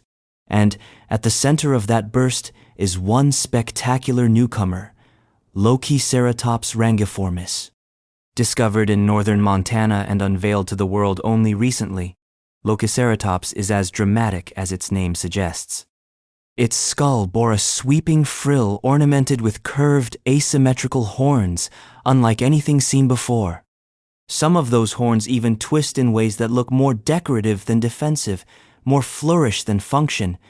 At about 78 million years old, Lokaceratops lived during a time when the Ceratopsian family tree was suddenly branching in all directions, producing forms that seem to have been competing less for survival than for sheer flamboyance. That in itself is a mystery. Dinosaurs are not generally known for subtlety, but Ceratopsians take ornamentation to absurd levels. Why? What evolutionary pressures turned otherwise practical plant eaters into walking parades of bone architecture? And why did this happen so suddenly in Montana, where only a few million years earlier, horned dinosaurs were simpler, plainer, less extravagant? One explanation is sexual selection. Just as peacocks flaunt tails that seem more burden than benefit, Ceratopsians may have used their frills and horns to attract mates or signal dominance within herds. The more elaborate the display, the more attractive or intimidating the individual. Lokaceratops, with its extravagant asymmetry, might have been the late Cretaceous equivalent of a rock star, outshining rivals through sheer ornamentation. But that explanation raises its own problems. If horns were purely about show, why the regional diversity? Fossils from Montana, Alberta, and beyond reveal a dizzying array of horn arrangements. Long brow horns here, curved nasal horns there, frill spikes in yet another species. Some look menacing, others downright bizarre. If sexual selection were the only driver, we'd expect some convergence traits that consistently signaled fitness. Instead, we see divergence, as if each population was improvising its own aesthetic rules. That has led some paleontologists to suggest another layer of explanation: isolation. During the late Cretaceous, Montana and surrounding regions were broken up by rivers, seas, and patchy habitats that could have limited movement between populations. In these semi-isolated environments, different groups of ceratopsians may have developed their own ornamental dialects. What counted as impressive in one valley might not have meant much in another, driving rapid diversification. Lokaceratops could be the emblem of one such local experiment in horn design, flourishing for a time and then vanishing. Still, the speed of this diversification remains puzzling. Evolution usually works slowly, yet within only a few million years, the Ceratopsian family tree exploded into forms so distinct they look like different subfamilies entirely. Something accelerated the process. Was it climate instability, forcing rapid adaptation? Was it competition between herds, driving ever more dramatic displays? Or was it something subtler, an evolutionary feedback loop where each generation's ornamentation pushed the next toward greater extremes? The unanswered part is why it all stopped. Just as suddenly as ceratopsians diversified, they disappeared at the end of the Cretaceous. All those horns, frills, and displays did nothing to protect them from extinction, which makes their burst of creativity feel both dazzling and tragic, like a fireworks show before the darkness. Lokaceratops itself is especially intriguing because of its asymmetry. Most animals, even in their flamboyance, maintain balance left and right sides mirroring one another. But this dinosaur broke that rule, sporting horns that twisted differently on each side. Was that a random mutation fixed in a population? Was it a genuine adaptation? Or was it simply tolerated because the pressure for flamboyance outweighed the pressure for practicality? If so, it suggests Ceratopsians were experimenting not just with ornamentation, but with the very rules of biological symmetry. The broader mystery is why Montana became a hotspot for this kind of experimentation. Something about the environment here fostered rapid innovation in Ceratopsian evolution. Maybe the fluctuating climate and patchy habitats forced populations into isolated pockets. Maybe the abundance of plant life allowed herds to grow large enough that social competition became more intense. Whatever the cause, Montana was not just a graveyard of dinosaurs. It was a laboratory of extravagant evolution. And the more we study these horned dinosaurs, the more we realize how much variation lurks within single species as well. Which brings us to another unsolved puzzle. Tenontosaurus teleti, a dinosaur whose fossils in Montana reveal bewildering differences in size and shape. Were they all the same species? Or are we mistaking a cluster of related species for one? The debate over its temporal and morphological variation is a reminder that sometimes the mystery lies not in flamboyant horns, but in the subtler inconsistencies of anatomy. Temporal and morphological variation within Tenontosaurus teleti. Some dinosaurs announce themselves with drama-towering skeletons, weapons of bone and horn, names that ring through museum halls. Others creep into the scientific imagination more quietly, puzzling not with spectacle but with subtlety. Tenontosaurus teleti belongs to that second category. At first glance, it seems straightforward. A medium to large plant-eating ornithopod, somewhere between the smaller hypsilophodonts and the later hadrosaurs. But the closer paleontologists look at its fossils, particularly those scattered across Montana and neighboring states, the messier the picture becomes. The first issue is temporal. Tenontosaurus fossils show up across a surprisingly wide stretch of time in the early Cretaceous, roughly 125 to 100 million years ago. That's a long run for a single species by dinosaur standards. Many genera lasted only a few million years before branching or being replaced. So when paleontologists find Tenontosaurus bones in layers separated by millions of years, they have to ask, are we really looking at the same species persisting unchanged for tens of millions of years? Or are we lumping together multiple related species under one convenient name? Morphology complicates things further. The fossils don't all look the same. Some individuals are massive, stretching up to 20 feet long, with robust limb bones suggesting they were heavy, muscular animals. Others are smaller, more lightly built, with proportions that seem almost gracile by comparison. Teeth, too, show variations, some with subtle differences in shape and wear patterns that could reflect different diets or ecological roles. Are these differences simply age-related, with juveniles growing into bulkier adults, or are we mistaking separate lineages for different life stages? The debate is ongoing, and Montana plays a key role. Fossils from this state often blur the boundaries rather than sharpen them. A femur from one layer looks like classic Tenontosaurus, while a partial skeleton from another seems just different enough to spark argument. Some researchers propose splitting the genus into multiple species, or even multiple genera. Others caution against taxonomic overreach, noting that modern animals, too, show significant variation within species. After all, wolves and huskies look different, yet they belong to the same species when considered genetically. Could Tenontosaurus simply have been a flexible, regionally variable animal, adapting to local conditions across time? This uncertainty points to a broader challenge in paleontology. How do you define a species when all you have are bones?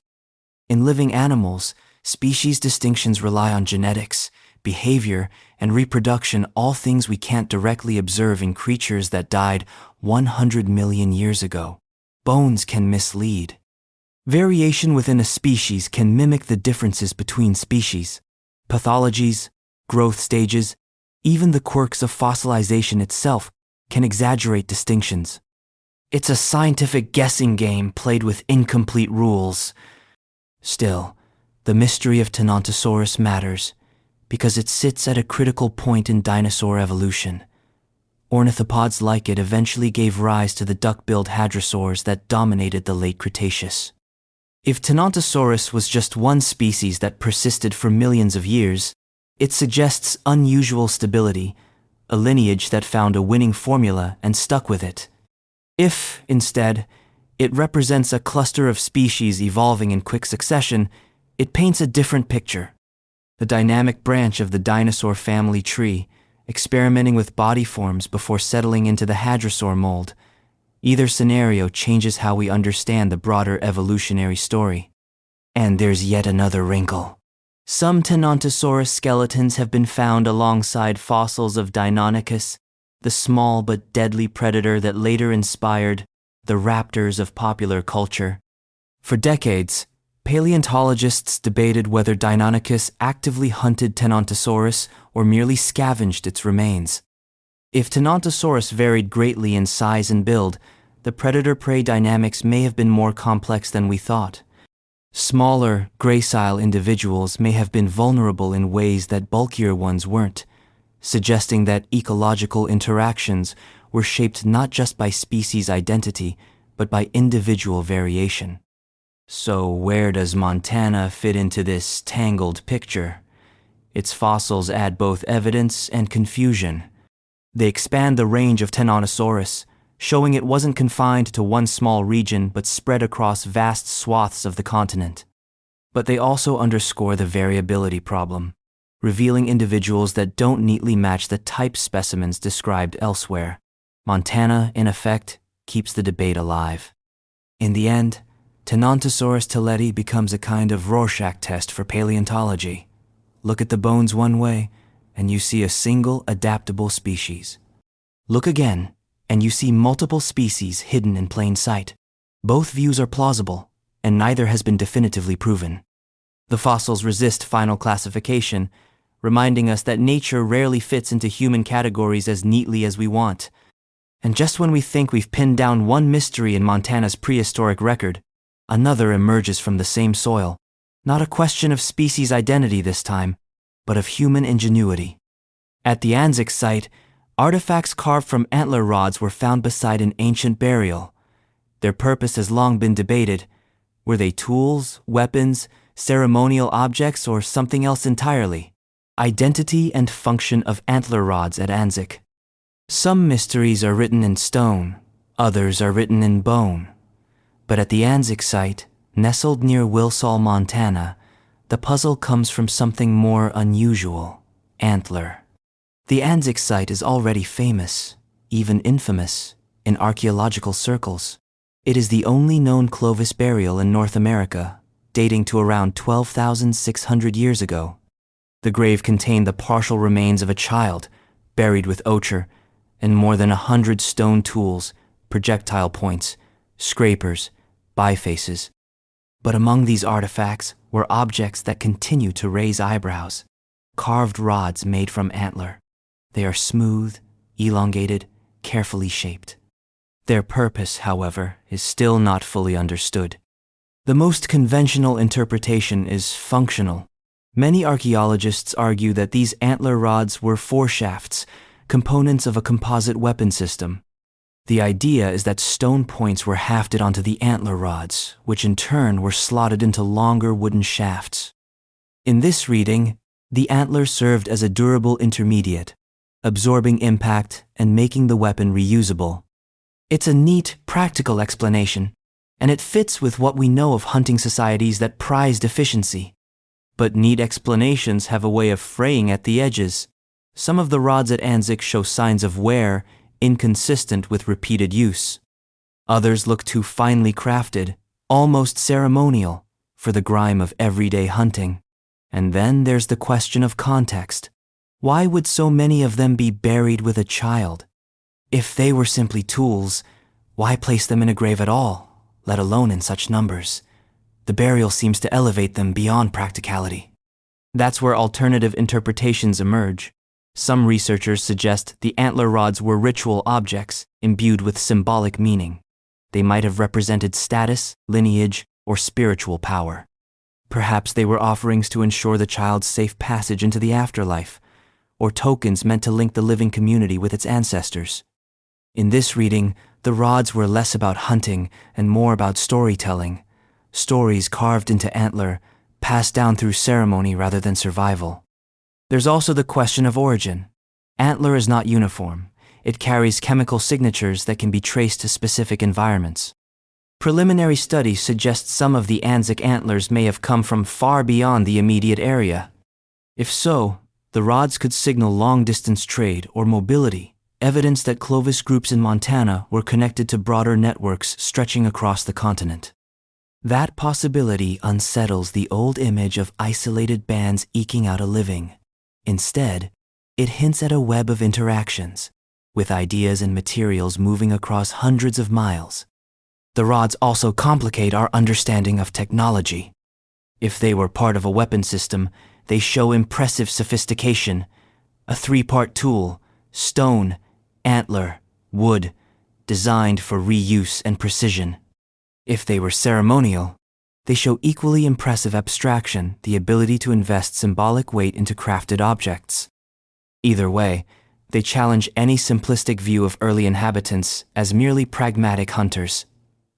These were people who engineered and imagined, who blended survival with meaning. And yet, the mystery endures because the evidence is limited.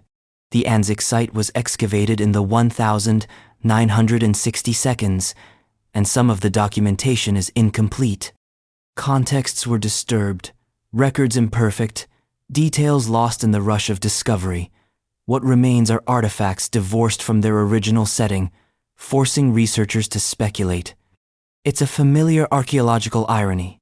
The more extraordinary the find, the more its interpretation slips through our fingers.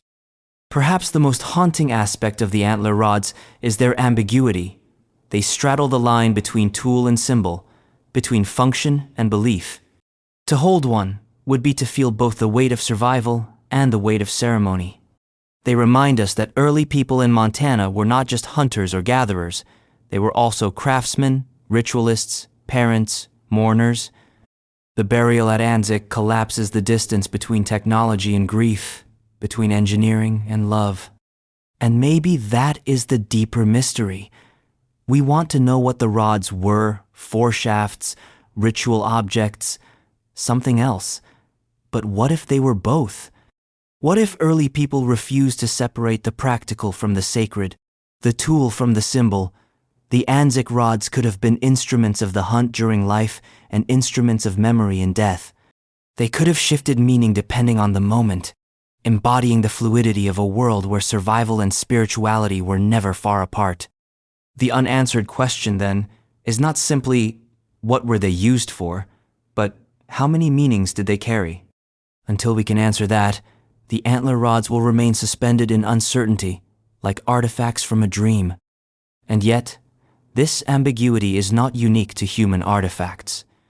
In Montana's fossil record, too, we find sites where meaning fractures, quarries where bones cluster in ways that defy easy explanation, bone beds where young dinosaurs dominate, or where age distributions don't make sense.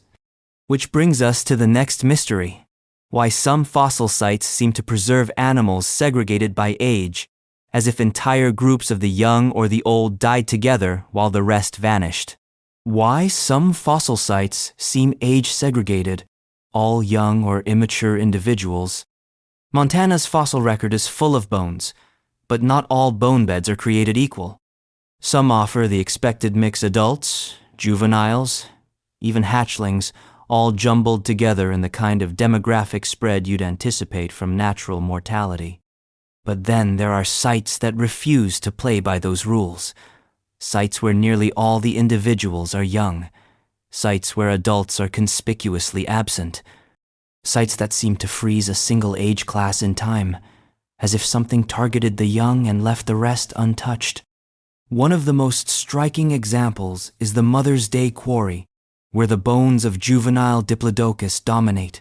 We've already visited that mystery in detail, but it's not alone.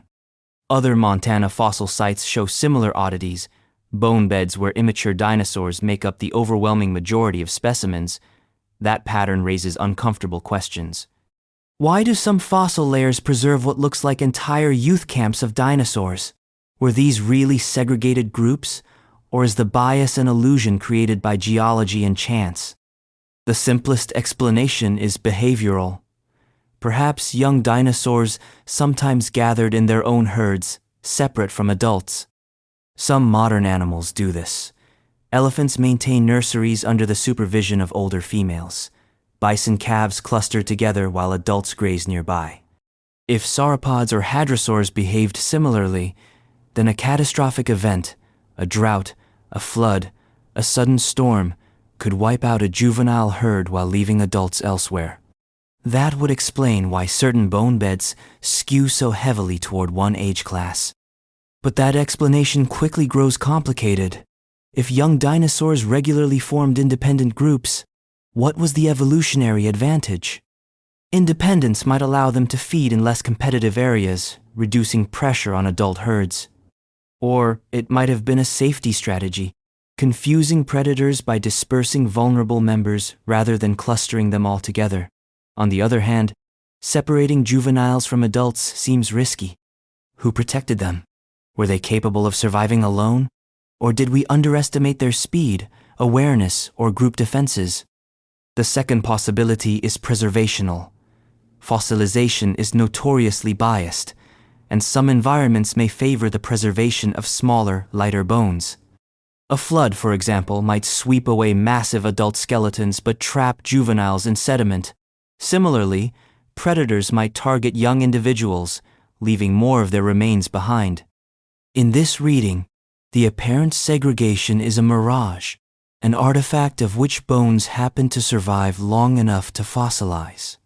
Yet the problem is that the pattern shows up in multiple places across different formations. It doesn't look like a random fluke. It looks systematic, as though something in dinosaur life histories made certain age groups more likely to die en masse. That leaves us with a third possibility: ecological stress. Droughts, food shortages, disease outbreaks, any of these could hit juveniles harder than adults. If a dry season wiped out weaker individuals, entire cohorts of young might perish together, leaving bone beds that seem unnaturally age-specific. This explanation lines up with evidence from sites like the Two Medicine Formation, where nesting grounds show clutches of eggs and juvenile remains in layers suggesting periodic environmental stress. The young may have been more vulnerable to fluctuations in temperature, water, and food supply.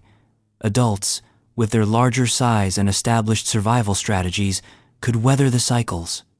The result: fossil deposits dominated by the casualties of inexperience and fragility.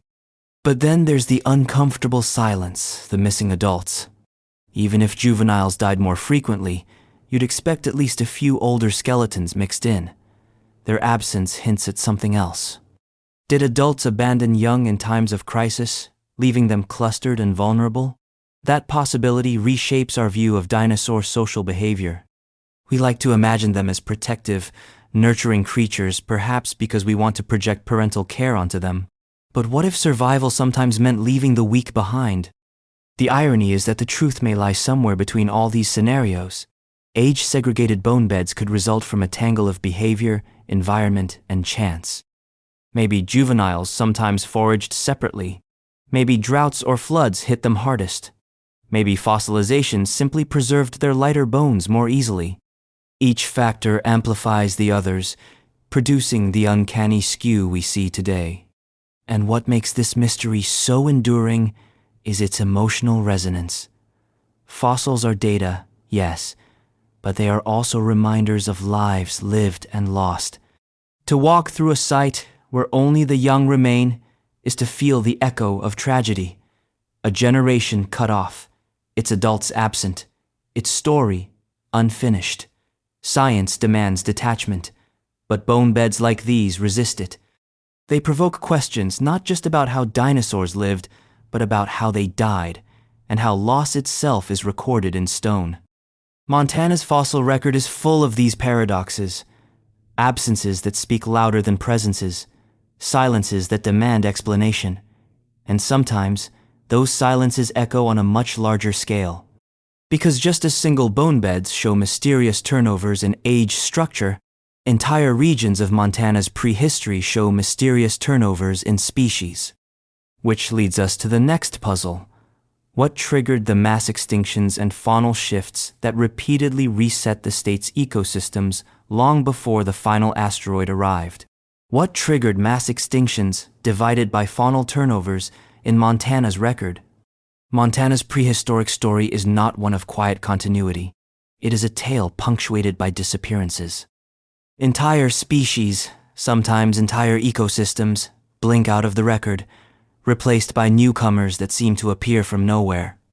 These turnovers happened on both grand and local scales, from the world-ending asteroid at the close of the Cretaceous to smaller, region-specific extinctions that reset Montana's ecological stage long before the dinosaurs' final curtain. The puzzle is not that these extinctions happened. Extinction is inevitable in deep time, but why they unfolded the way they did. The most obvious culprit is climate. Montana's prehistoric climate was anything but stable. Sea levels rose and fell as the western interior seaway repeatedly advanced and retreated, flooding prairies one epoch and draining them the next. Each shift scrambled ecosystems. Marine reptiles and ammonites thrived during high stands of water, only to disappear when the seas retreated. Terrestrial dinosaurs expanded into new floodplains, only to face drought or shrinking habitats as conditions flipped again. The very land was fickle, erasing one community and making space for another. But climate change alone doesn't explain everything. Some turnovers were abrupt, not gradual. Entire genera vanish from the fossil record without leaving behind a trail of dwindling populations. One layer preserves diverse, thriving species. The next is a graveyard, their replacements already marching in. Such abrupt transitions suggest catastrophic triggers: volcanic activity, sudden sea level drops, maybe even localized meteor impacts. Montana's geology does hold ash layers, records of massive volcanic eruptions elsewhere in North America. Ash fall could have blanketed landscapes, poisoned vegetation, choked rivers, and triggered collapses more sudden than long-term climate alone. Other evidence points to ecological tipping points. Ecosystems are networks, not just lists of species. Remove one link, and the whole system can unravel. A drought that wiped out certain plant species might seem minor, but if those plants fed entire herds of herbivores, their loss would cascade upward. Carnivores would starve, scavengers would vanish, and suddenly the record shows a faunal turnover. Montana's bone beds may preserve not just deaths, but cascades, chains of dependency snapped in the blink of a geological eye. Then there's the role of geography. Montana sat at the edge of multiple biomes: seaway coastlines, inland floodplains, and the rising Rockies. This made it especially vulnerable to change. A shift in sea level that meant little in the continental interior could completely restructure Montana's habitats. A faunal turnover here might not represent a global catastrophe, but a local reshuffling caused by Montana's precarious position on the map. Species could migrate out, replaced by newcomers better suited to altered conditions, creating the illusion of extinction even when lineages survived elsewhere. But perhaps the most perplexing turnovers are the ones we can't yet explain at all. Take, for example, the mid-Cretaceous transitions.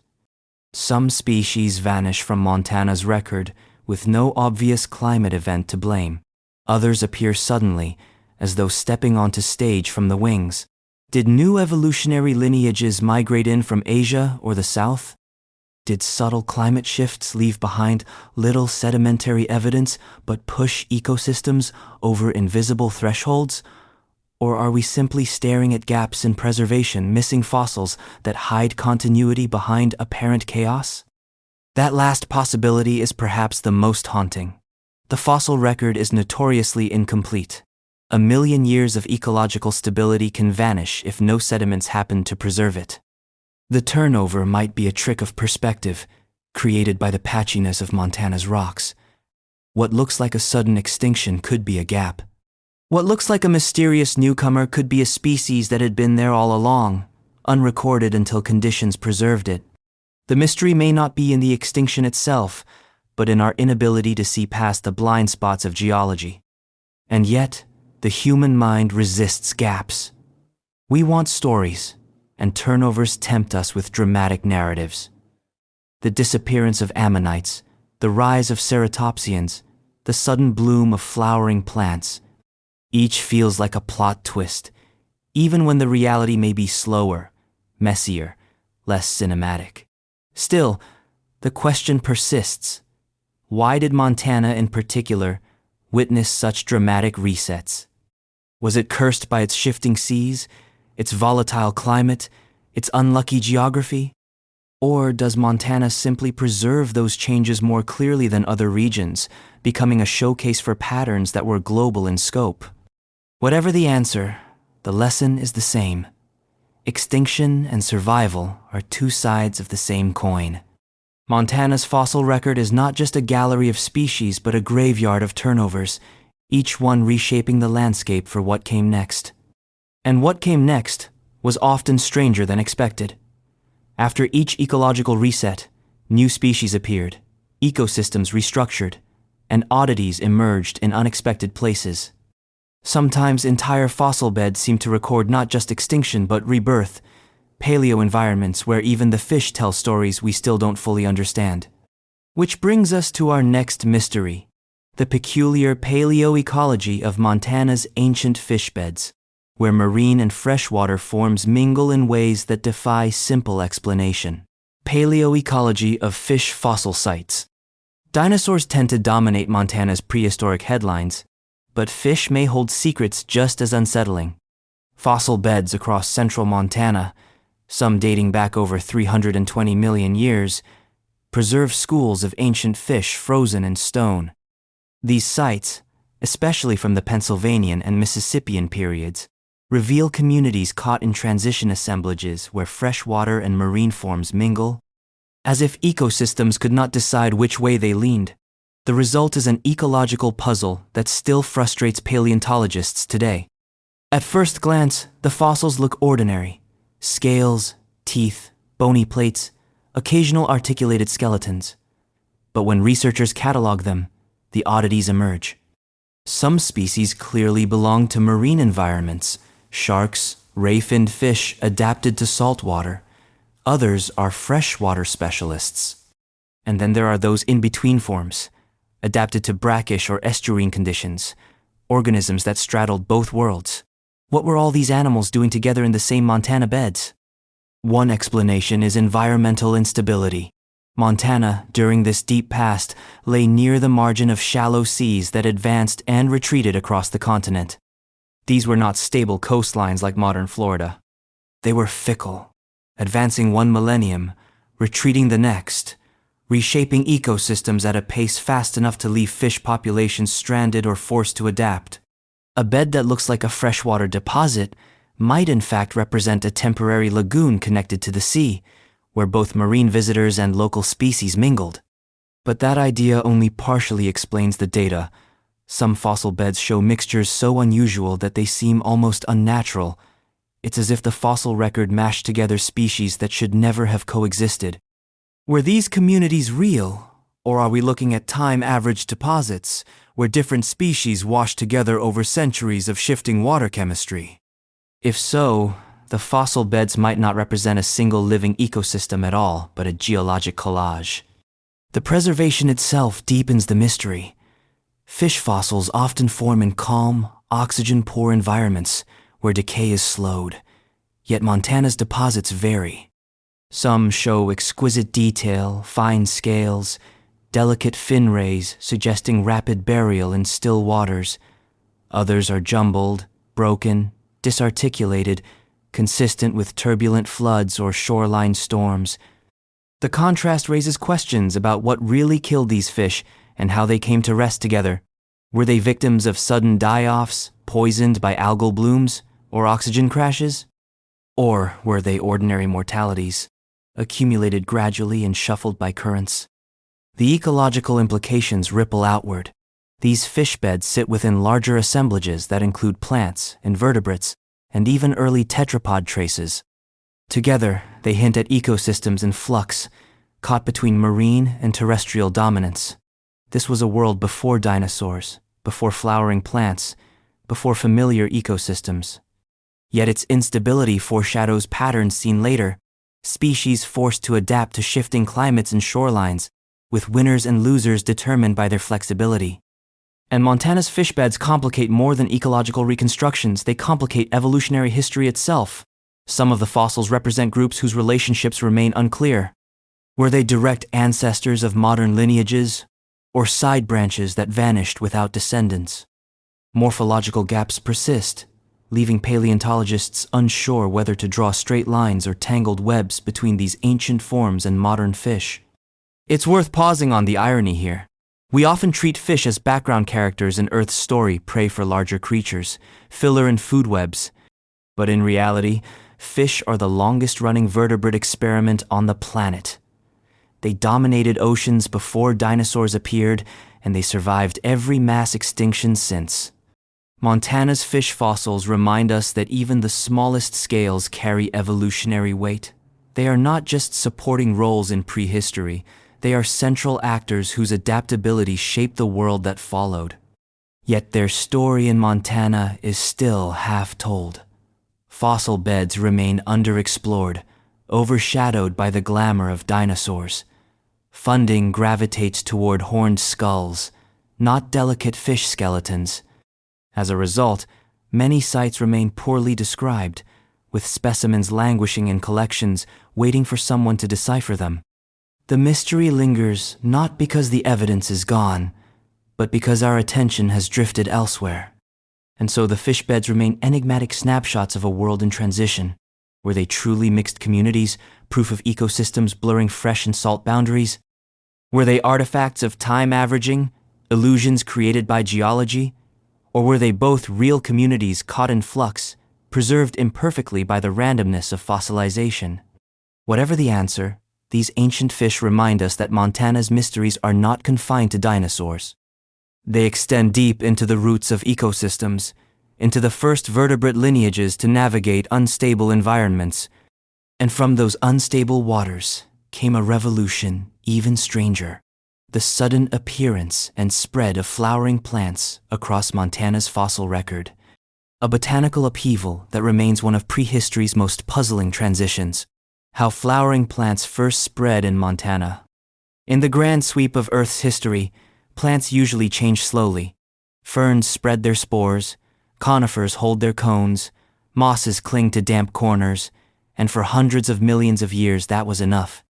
But then, in the early Cretaceous, something new appeared: plants with flowers.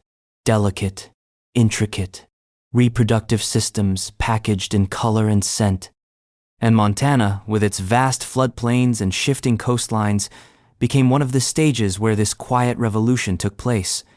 The arrival of flowering plants, or angiosperms, is one of the great mysteries of paleontology. Charles Darwin himself called it an abominable mystery, baffled by how quickly these plants seemed to emerge and spread. The fossil record shows them appearing in the early Cretaceous and then diversifying with astonishing speed. In Montana, traces of their arrival are scattered through sediments, leaves, pollen grains, impressions preserved in ancient mud. They mark the beginning of a transformation that reshaped ecosystems forever. Why was this so revolutionary? Because flowering plants rewrote the rules of survival. Unlike ferns or cycads, angiosperms had enclosed seeds and often formed partnerships with animals. Pollinators attracted by nectar and color, dispersers lured by fruit.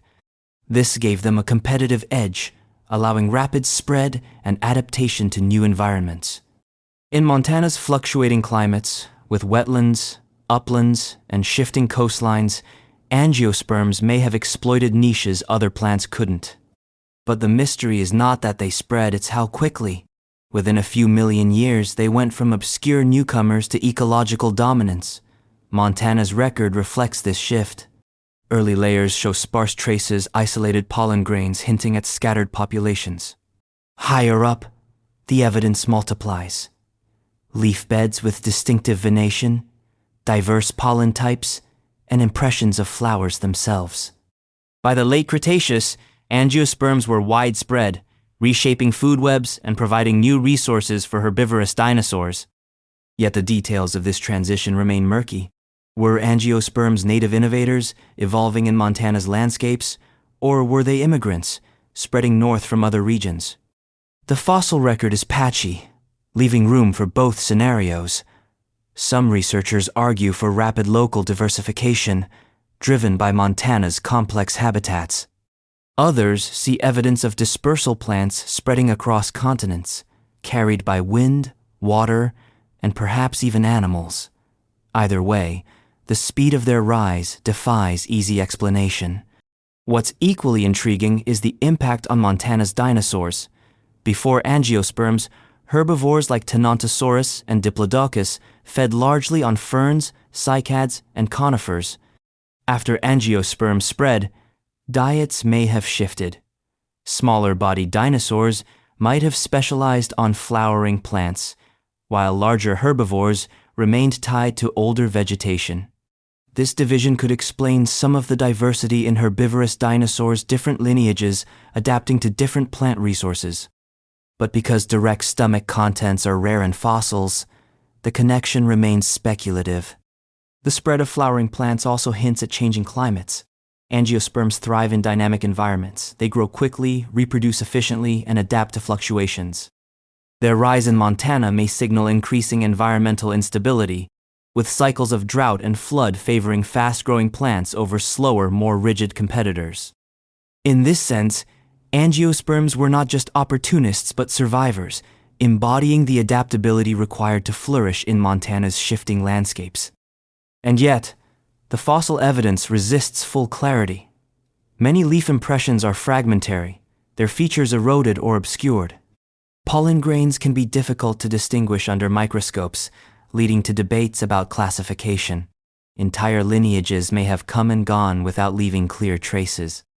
As a result, the story of how angiosperms first spread in Montana remains speculative, a patchwork of tantalizing fragments rather than a complete narrative. The philosophical twist is that flowering plants, which today dominate nearly every ecosystem on Earth, began their reign in mystery. We walk through meadows, tend gardens, eat fruits, and rarely think about how recent this floral dominance is in geological terms. Montana's fossil beds remind us that before flowers, the world looked starkly different, green but monotonous, lush but limited. The arrival of petals and seeds was as transformative as the arrival of mammals after the dinosaurs. And yet, just as flowers changed the land, the sea nearby held its own secrets. While angiosperms were spreading across Montana's floodplains, the western interior seaway still lapped against its edges, home to marine reptiles whose exact forms and distributions remain as mysterious as the plants on land. Which brings us to the next puzzle. What did Montana's mosasaurs and plesiosaurs really look like, and how far did their ranges extend into this inland sea? What the large marine reptiles, mosasaurs, plesiosaurs, etc., looked like locally and their exact distribution. If you stand in eastern Montana today, surrounded by dry grass and rolling badlands, it takes effort to imagine the place as ocean. But during much of the late Cretaceous, that's exactly what it was. A shallow, warm sea stretching from the Gulf of Mexico to the Arctic Circle. The western interior seaway turned Montana into coastline, lagoon, and sometimes open ocean. And in those waters swam monsters, mosasaurs, plesiosaurs, and other marine reptiles whose presence is undeniable but whose details remain stubbornly incomplete. The fossils are there, scattered vertebrae, teeth shaped like daggers, fragments of paddle bones, enough to prove these creatures haunted Montana's waters, but the record is frustratingly patchy. We don't have the complete skeletons you might find in Kansas chalk beds or Canadian shale. Instead, we have fragments that hint at size, diet, and distribution without ever revealing the full picture. It's as if the ocean swallowed its own secrets before retreating for good. Take mosasaurs, for example. These were marine lizards, distant relatives of today's monitor lizards and snakes, but scaled up into apex predators.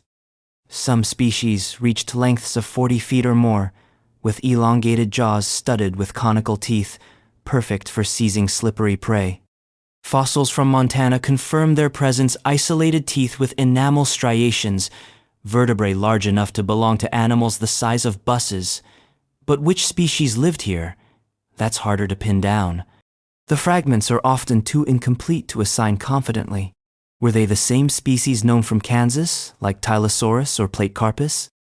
Or were they local variants, adapted to Montana's more northern, sometimes brackish waters? The evidence sits in drawers, waiting for someone to connect the dots. Plesiosaurs present an equally tantalizing riddle. These long-necked reptiles, with barrel bodies and flipper-like limbs, have been found across the western interior seaway.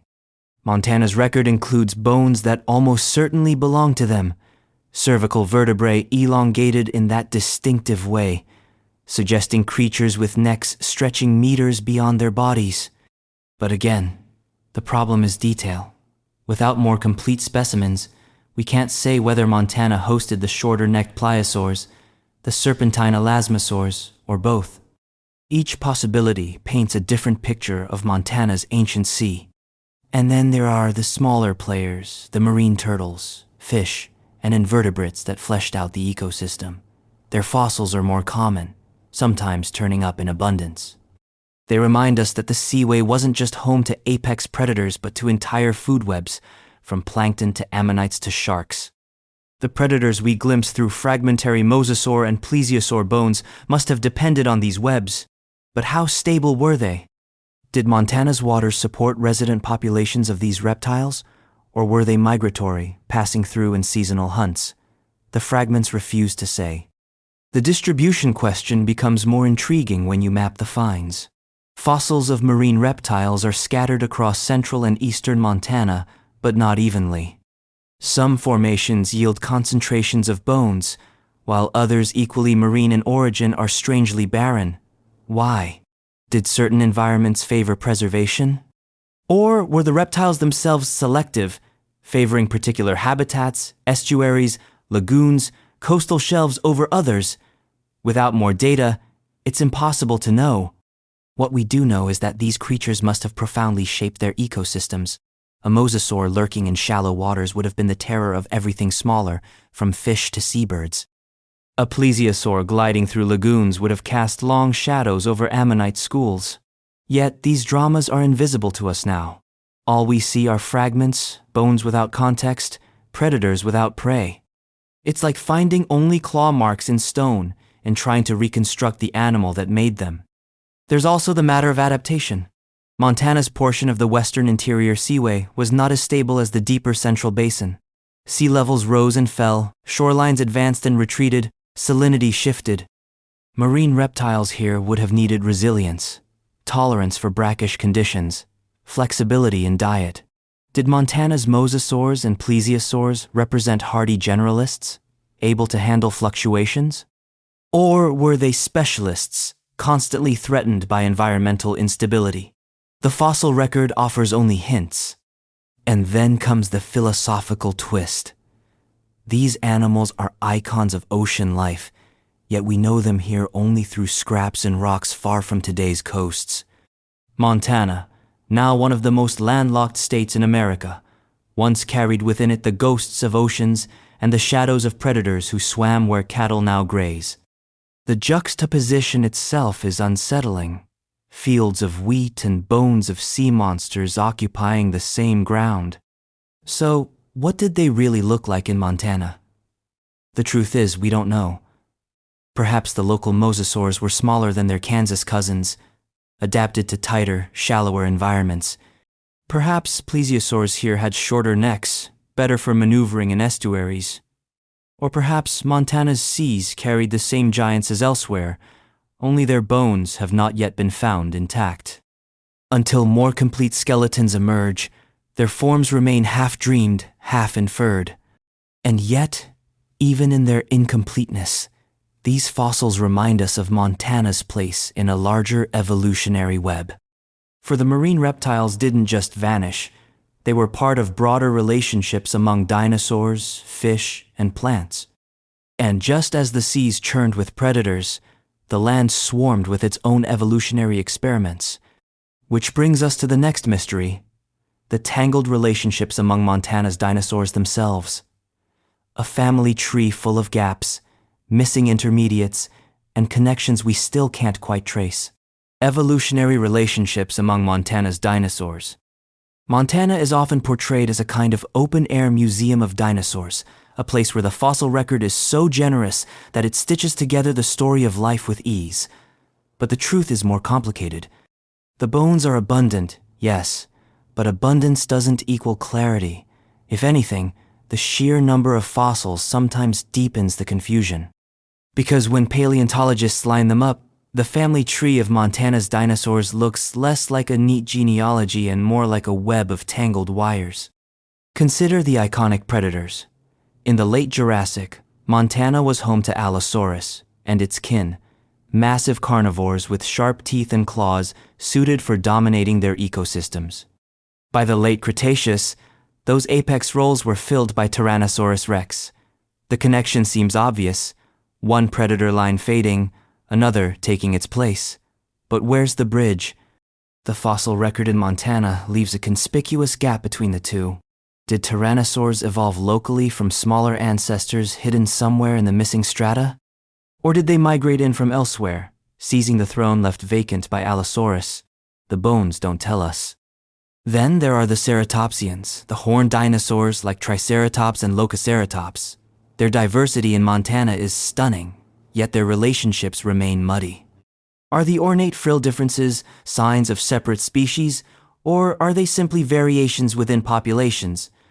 Did one lineage branch rapidly into many? Or are we mistaking regional differences for evolutionary innovation? Each new skull pulled from the ground seems to rewrite the map, but the map never quite resolves into clarity. Hadrosaurs add another layer of complexity. These duck-billed dinosaurs dominate many Montana sites, found in nesting colonies and bone beds that suggest herding behavior. But were they a single, adaptable lineage spreading across the state, or multiple distinct groups evolving side by side? Subtle differences in crests, jaws, and teeth might represent separate species, or they might just be signs of age, sex, or environmental adaptation. Sorting out those possibilities has kept paleontologists busy for decades with no consensus in sight. Even within single genera, mysteries abound. Take Triceratops. Montana is saturated with its fossils, yet debates rage about whether the different skull shapes represent multiple species or just growth stages of one. Some researchers argue that Torosaurus, long thought to be a separate genus, is actually just the adult form of Triceratops. If that's true, Montana's most famous dinosaurs might not be as diverse as we once believed. But the evidence remains contested, and every new fossil fuels the argument rather than settling it. Part of the problem lies in how evolution itself works. It isn't a tidy progression from one form to another. It's messy, branching, experimental. Populations split and rejoin. Traits appear and disappear. Adaptations succeed in one valley and fail in another. Montana's varied environments, seaway coastlines, inland floodplains, rising mountains created countless niches, each exerting different pressures. Dinosaurs adapted in ways that don't always fit our categories. What looks like a new species might be a local adaptation. What looks like continuity might mask underlying divergence. And then there's the issue of missing intermediates. Evolutionary trees are supposed to show gradual change, but Montana's fossil record sometimes jumps. One layer has one set of dinosaurs, the next, a completely different set. Where are the transitional forms? Were they never preserved, or have we simply not found them yet? The absence is as loud as the evidence itself, reminding us that every lineage we reconstruct is only partly visible. The irony is that Montana has produced some of the most detailed dinosaur fossils in the world, including specimens with preserved skin, stomach contents, even soft tissues. Yet when it comes to mapping evolutionary relationships, the details refuse to align neatly. It's like having crystal clear photographs of family members but no idea how they're related. This tangle leaves paleontologists caught between two instincts, to split or to lump. Splitters emphasize differences, carving new species from every variation. Lumpers emphasize continuity, merging forms into broader categories. Both approaches have their merits, but both risk distortion. Too much splitting inflates diversity that may not have existed. Too much lumping erases subtle but real evolutionary distinctions. Montana's record fuels both impulses without satisfying either. And so we circle back to the central mystery. How do Montana's dinosaurs fit together in the grand story of evolution? Were they part of long, continuous lineages shaped locally by changing climates and shifting seas? Or were they patchwork assemblages of migrants, their roots elsewhere, their presence in Montana just one chapter in a broader continental saga? The fossils give us glimpses, not answers. What's most unsettling is that the very act of classification may be blinding us. By insisting on family trees, we impose order where nature may have been chaos. Perhaps the lesson of Montana's dinosaurs is that evolution is not a tree at all, but a braided river constantly splitting, rejoining, shifting course. If so, our categories will always be provisional, our maps always half wrong. And Montana doesn't just leave us guessing about the dinosaurs themselves.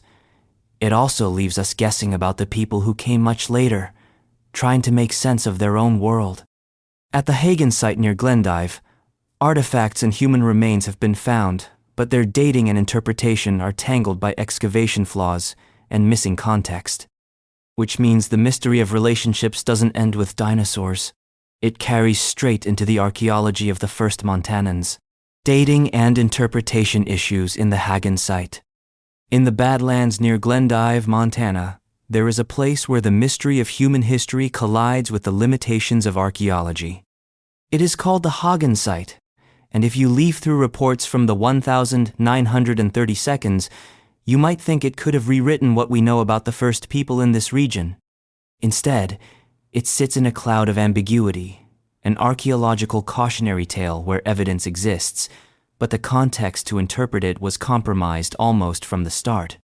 The Hagen site was first excavated in the early 1930 seconds by amateur archaeologists working with limited training and even more limited methods by today's standards.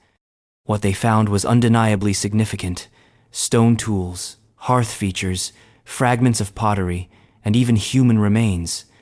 This should have been a breakthrough, an opportunity to chart a clearer path through Montana's early human past. But the way the site was excavated left more questions than answers. Stratigraphy, the careful recording of how artifacts lie in relation to each other vertically and horizontally, was not well documented. Layers were blurred, contexts lost. The remains that could have clarified cultural sequences were pulled from the ground without the kind of precision that later archaeologists would demand. As a result, the Hagen site is a puzzle with half the pieces thrown into the wrong box. We know people were there. We know they left traces of their lives. Tools shaped by human hands, hearths where fires once burned, bones that mark human presence. But we can't say exactly when they lived or which cultural tradition they belong to. Some evidence suggests connections to Plains village cultures, others point toward earlier occupations. Without clear stratigraphic data, the timeline collapses into ambiguity. The pottery is especially vexing. Pottery fragments were found at the site, and pottery is usually a valuable clue, since styles often correlate with specific cultural groups and time periods. But here, the fragments are mixed, hard to assign with certainty. Are they evidence of trade? Of overlapping cultures using the same site across generations? Or are they simply out of place due to excavation errors? Each possibility leads down a different interpretive path, and none can be ruled out. Then there are the human remains. The discovery of bones should have been a defining moment, allowing archaeologists to connect this community with broader genetic and cultural histories. Instead, the incomplete and poorly recorded context renders them nearly mute. Radiocarbon dating, which might have clarified things, was not available at the time. Later efforts to revisit the site found it too disturbed to produce reliable new samples. What could have been a keystone of early Montana archaeology instead became a case study in lost opportunity. The Hagen site also reveals the tension between scientific analysis and indigenous perspectives. For native peoples whose ancestors lived in Montana, sites like Hagen are not just research material, they are places of heritage, memory, and often sacred significance. Yet the early excavations treated the site as a curiosity to be mined, not a cultural landscape to be respected. Modern collaborations with tribal communities might reinterpret the findings differently, emphasizing continuity with living traditions rather than treating the artifacts as isolated data points. What makes Hagen especially haunting is the sense of what might have been. If the site had been excavated with the care we use today, meticulous mapping, fine-grained dating, collaboration with indigenous historians, it might have given us a clear picture of human presence in the Yellowstone Valley region. It might have told us whether this was a seasonal camp or a permanent settlement, whether it was part of a local tradition or a waypoint in broader migrations. Instead, we are left with fragments, evidence without context, voices without transcripts. And perhaps that is the larger lesson. Archaeology is not just about what is found, but how it is found. Lose the context, and the meaning slips away. The Hagen site is a reminder that discovery without discipline can create mysteries instead of solving them. But even with its limitations, Hagen hints at connections. The artifacts suggest ties to plains traditions that stretch far beyond Montana. The bones, even in their ambiguity, suggest people moving, trading, living in networks larger than a single valley. Which leads naturally into another enduring mystery: how the first populations of Montana fit into the broader genetic and cultural map of the Americas. For while sites like Anzic have given us glimpses through DNA, much remains unknown about the connections between Montana's earliest peoples and the vast web of indigenous communities across the continent. Cultural and genetic connections of Native American populations, Montana sits at the crossroads of prehistory. Long before state borders or highways, this land linked peoples across thousands of miles, bridging the cold interior of North America with the sweeping plains and mountain ranges beyond. The question is not whether people were here. Archaeological sites, oral traditions, and genetic evidence confirm that, but how those early Montanans fit into the broader picture of human dispersal and ancestry. The answer, as usual, is more complicated than the tidy diagrams in textbooks. The most famous piece of this puzzle comes from the Anzic site, where the remains of a child buried 12,600 years ago were found with Clovis artifacts. DNA analysis of that child revealed striking results: a close genetic link to modern indigenous peoples across the Americas, as well as connections to ancient populations in Siberia. This suggests that the people who lived in Montana during the Ice Age were part of the first major wave of migration into the Americas. Yet, this finding raises as many questions as it answers. For instance, if the Anzic child was genetically linked to so many modern Native Americans, what does that say about continuity? Did the populations living in Montana 12,000 years ago directly contribute to today's tribes? Or were they one of several groups whose genetic legacy became part of a larger continental blend? DNA evidence shows connections, but it also reveals missing branches, lineages that appear in the past but vanish before the present. Were these groups absorbed into others? Did they move away, leaving little trace? Or did they simply vanish, erased by time, chance, and the fragility of archaeological preservation? Then there is the issue of diversity. The narrative of one migration across the Bering Land Bridge has long been the standard, but genetic evidence increasingly points to multiple waves. Some groups may have moved along the Pacific coast, others through the ice-free corridor, still others at later times. Montana, with its strategic location, could have been touched by several of these movements. The presence of genetic markers linking ancient Montana to both Siberian ancestors and widespread indigenous groups supports the idea of Montana as a hub, not a backwater. But even if genetics connects the Anzic child to modern tribes, Culture does not reduce so easily to DNA. Pottery styles, stone tool traditions, and oral histories tell stories that genetics alone cannot capture. Archaeological finds across Montana suggest a diversity of lifeways. Some groups hunting megafauna, others focusing on bison, still others engaging in complex trade networks. These differences complicate the notion of a single first people. Instead, they suggest multiple communities adapting in different ways to Montana's shifting landscapes. Oral traditions add yet another layer. Many indigenous peoples of Montana maintain that they did not migrate here at all, but have always been here, their origins tied to the land itself. From this perspective, the genetic and archaeological stories are incomplete at best, misleading at worst. Science frames human history in terms of migrations and dispersals, but oral traditions emphasize deep belonging, continuity, and connection to place. Reconciling these perspectives is part of the ongoing mystery. And so we are left with a paradox. Montana's earliest peoples were connected genetically to populations across the continent, yet culturally distinct in their practices. They carried markers of Siberian ancestry, yet their descendants describe origins rooted in Montana itself. The connections are undeniable, but the meanings remain elusive. The story of who the first Montanans were is not a single thread, but a woven fabric, with strands that crisscross continents and vanish into silence.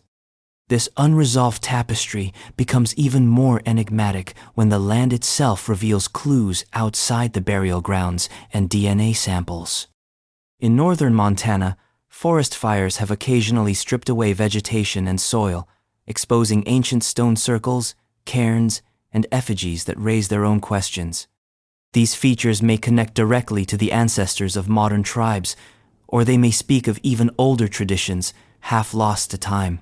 Archaeological significance of stone effigies, cairns, rock formations revealed in burns. Fire is usually a destroyer, but in northern Montana, it sometimes acts as a revealer.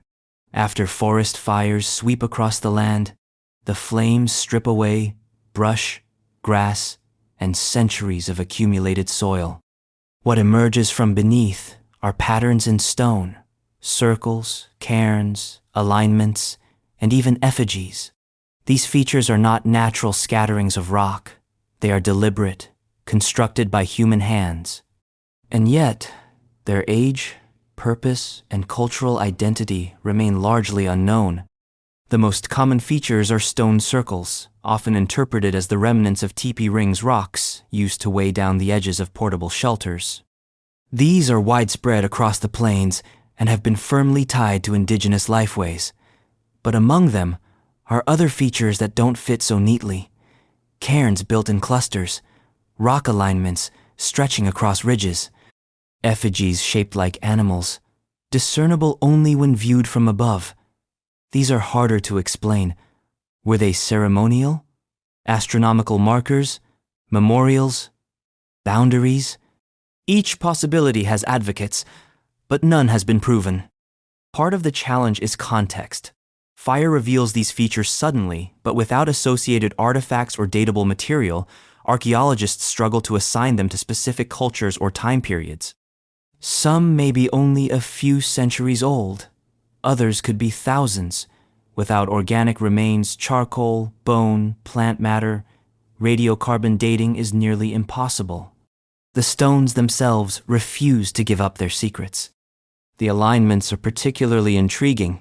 Some appear to point towards solstice sunrises or sunsets, suggesting astronomical intent. If so, they would join a broader pattern of indigenous sky-watching structures found across North America, from medicine wheels in Wyoming to petroglyphs in the Southwest. But even if the alignments were astronomical, what rituals accompanied them? Were they used for practical calendars, tracking seasons for hunting and planting, or for ceremonies binding communities to cosmic cycles? The answer is obscured by time. Effigies raise even deeper questions. From ground level, they can look like random stone piles. Only when mapped or photographed from above do their shapes emerge, outlines of animals, serpents, or abstract forms. Such effigies suggest symbolic or spiritual intent, but their exact meanings remain contested. Were they territorial markers, proclaiming presence to rival groups? Or were they sacred sites, built as offerings or conduits to the spirit world? Fire may uncover them, but interpretation remains clouded. There is also the problem of continuity. Some of these stone features may connect directly to the ancestors of modern tribes in Montana. Others may represent older traditions from groups that no longer exist, their meanings lost. Without clear dating, archaeologists hesitate to draw lines of cultural descent. Indigenous communities, however, often recognize these features as part of their heritage, even if the exact details of their construction have faded from memory. Science demands proof, tradition emphasizes belonging. The two perspectives sometimes clash, but both point toward the same truth. These stones matter. The haunting part is that most of these features would remain hidden if not for the destructive force of fire. They are there, beneath the soil, invisible until catastrophe strips the land bare. That irony adds a layer of fragility to the mystery. How many more effigies lie hidden under forests, waiting for flames to reveal them? And how many have already been destroyed by erosion, construction, or neglect, their secrets lost forever? What's certain is that Montana's stone features, whether circles, cairns, or effigies, remind us that the land itself is a canvas of memory. Even when the artifacts are gone, the stones endure, quietly holding patterns that point toward lives we can only dimly reconstruct. And just when we think we've mapped out these patterns, another appears, this time carved directly into rock faces rather than arranged upon the ground. Near Whitefish lies the Visotski petroglyph site, a newly described anomaly that raises questions just as puzzling as the cairns and effigies, but written in lines and symbols instead of circles of stone. Visotski petroglyph site near Whitefish. In the forests near Whitefish, Montana, there is a rock face that whispers in symbols. It was recently described, almost by accident, when locals noticed strange engravings on stone, unlike the better-known pictographs near Billings or the alignments of the High Plains. This place is now referred to as the Visotski petroglyph site, and it presents a fresh archaeological puzzle in a state already littered with enigmas. Petroglyphs are not rare in North America. From the desert Southwest to the Canadian Shield, Indigenous peoples carved symbols into rock for millennia. But the Visotski site stands out because of its location. Northwestern Montana is not exactly famous for extensive rock art traditions, certainly not at the scale of this discovery. Why, then, does this cluster exist here? Was it part of a larger cultural horizon we've overlooked? Or was it the isolated work of a local group whose traditions have otherwise vanished? The petroglyphs themselves defy easy reading. Some figures appear geometric circles, lines, spirals. Others resemble animals, though abstracted almost beyond recognition. Human-like forms also appear, with outstretched arms or elongated torsos, but their poses resist straightforward interpretation. Are they hunters, spirits, ancestors? Without cultural context, it is impossible to say. And context is exactly what this site lacks. Unlike Pictograph Cave, which has stratified deposits of artifacts to help date the paintings, the Visotski site offers little archaeological debris. No hearths, no tools, no bones nearby to provide radiocarbon samples. This absence makes dating nearly impossible. Some suggest the carvings could be only a few centuries old, perhaps the work of tribes displaced into the area during the upheavals of the 18th and 19th centuries. Others argue for much greater antiquity, pointing to weathering patterns that suggest thousands of years of exposure. The debate remains unresolved.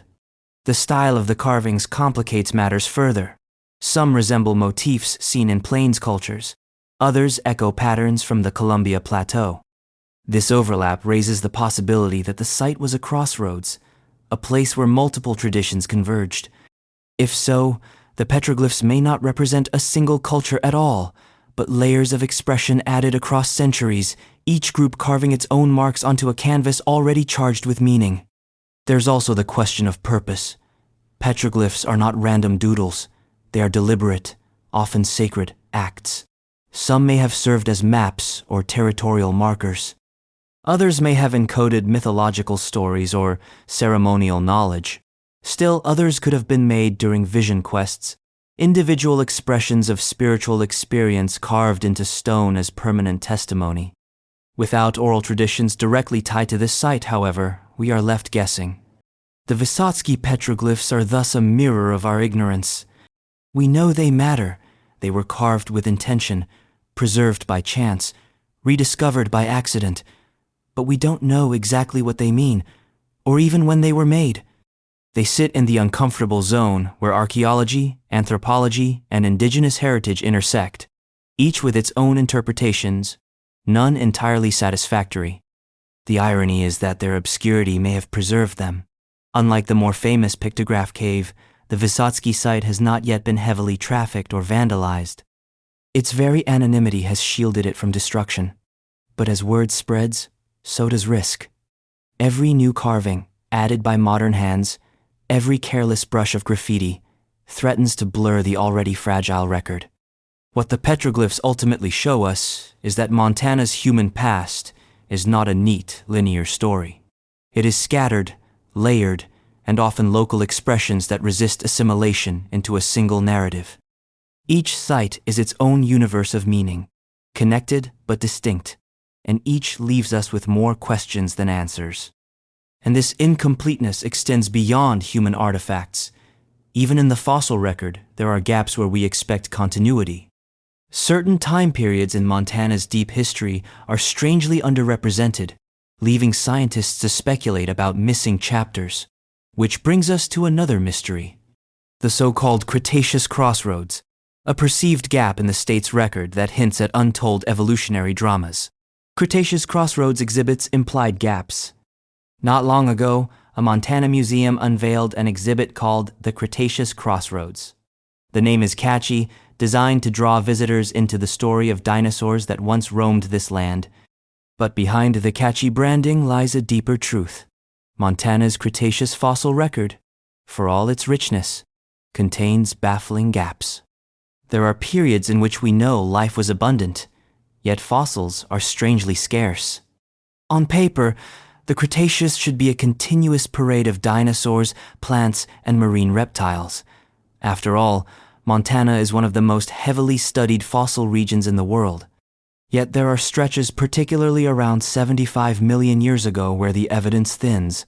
Some lineages vanish without explanation. Others reappear in later layers, as if skipping a chapter. It's as though someone tore pages out of the geologic book, leaving only scattered paragraphs behind. Why? One explanation is preservation bias. Not all environments are equally good at fossilizing life. The floodplains and river deltas that dominated Montana during parts of the Cretaceous were excellent at burying bones quickly in sediment. But when conditions shifted to upland habitats or erosive surfaces, fossils simply didn't form. Life was there, but the ground refused to record it. The result? Ghost intervals, where ecosystems thrived but left no trace.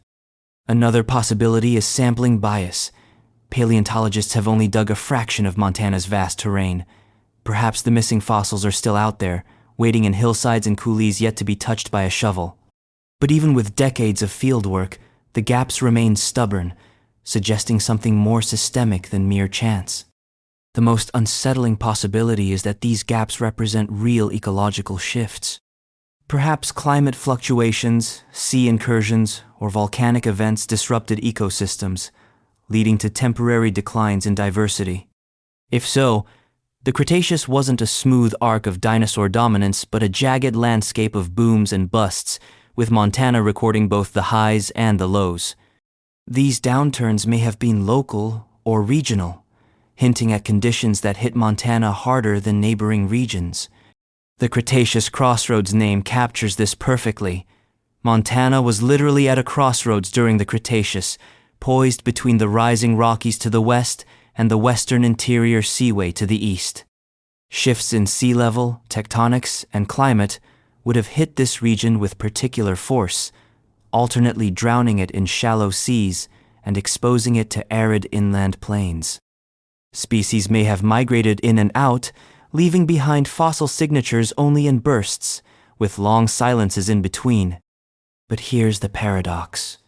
Those silences are as revealing as the fossils themselves. A gap forces us to ask why it exists, what it hides, and whether it reflects absence of life or absence of preservation. It reminds us that prehistory is not a complete archive but a censored manuscript edited by geology, chance, and time. For Montana, these missing intervals hint at stories we may never fully recover. Entire species that lived and died without leaving a trace. Entire ecosystems erased by erosion or never fossilized in the first place. The Cretaceous crossroads is not just a catchy exhibit. It is a metaphor for the very nature of paleontology in this state, a constant confrontation with what we do not know. And the irony is that while fossils of dinosaurs sometimes vanish in gaps, the evidence of humans in Montana's deep past tells its own incomplete story. Consider the Anzic site again, not for its DNA this time, but for its burial practices, the ochre, the tools, the deliberate interment.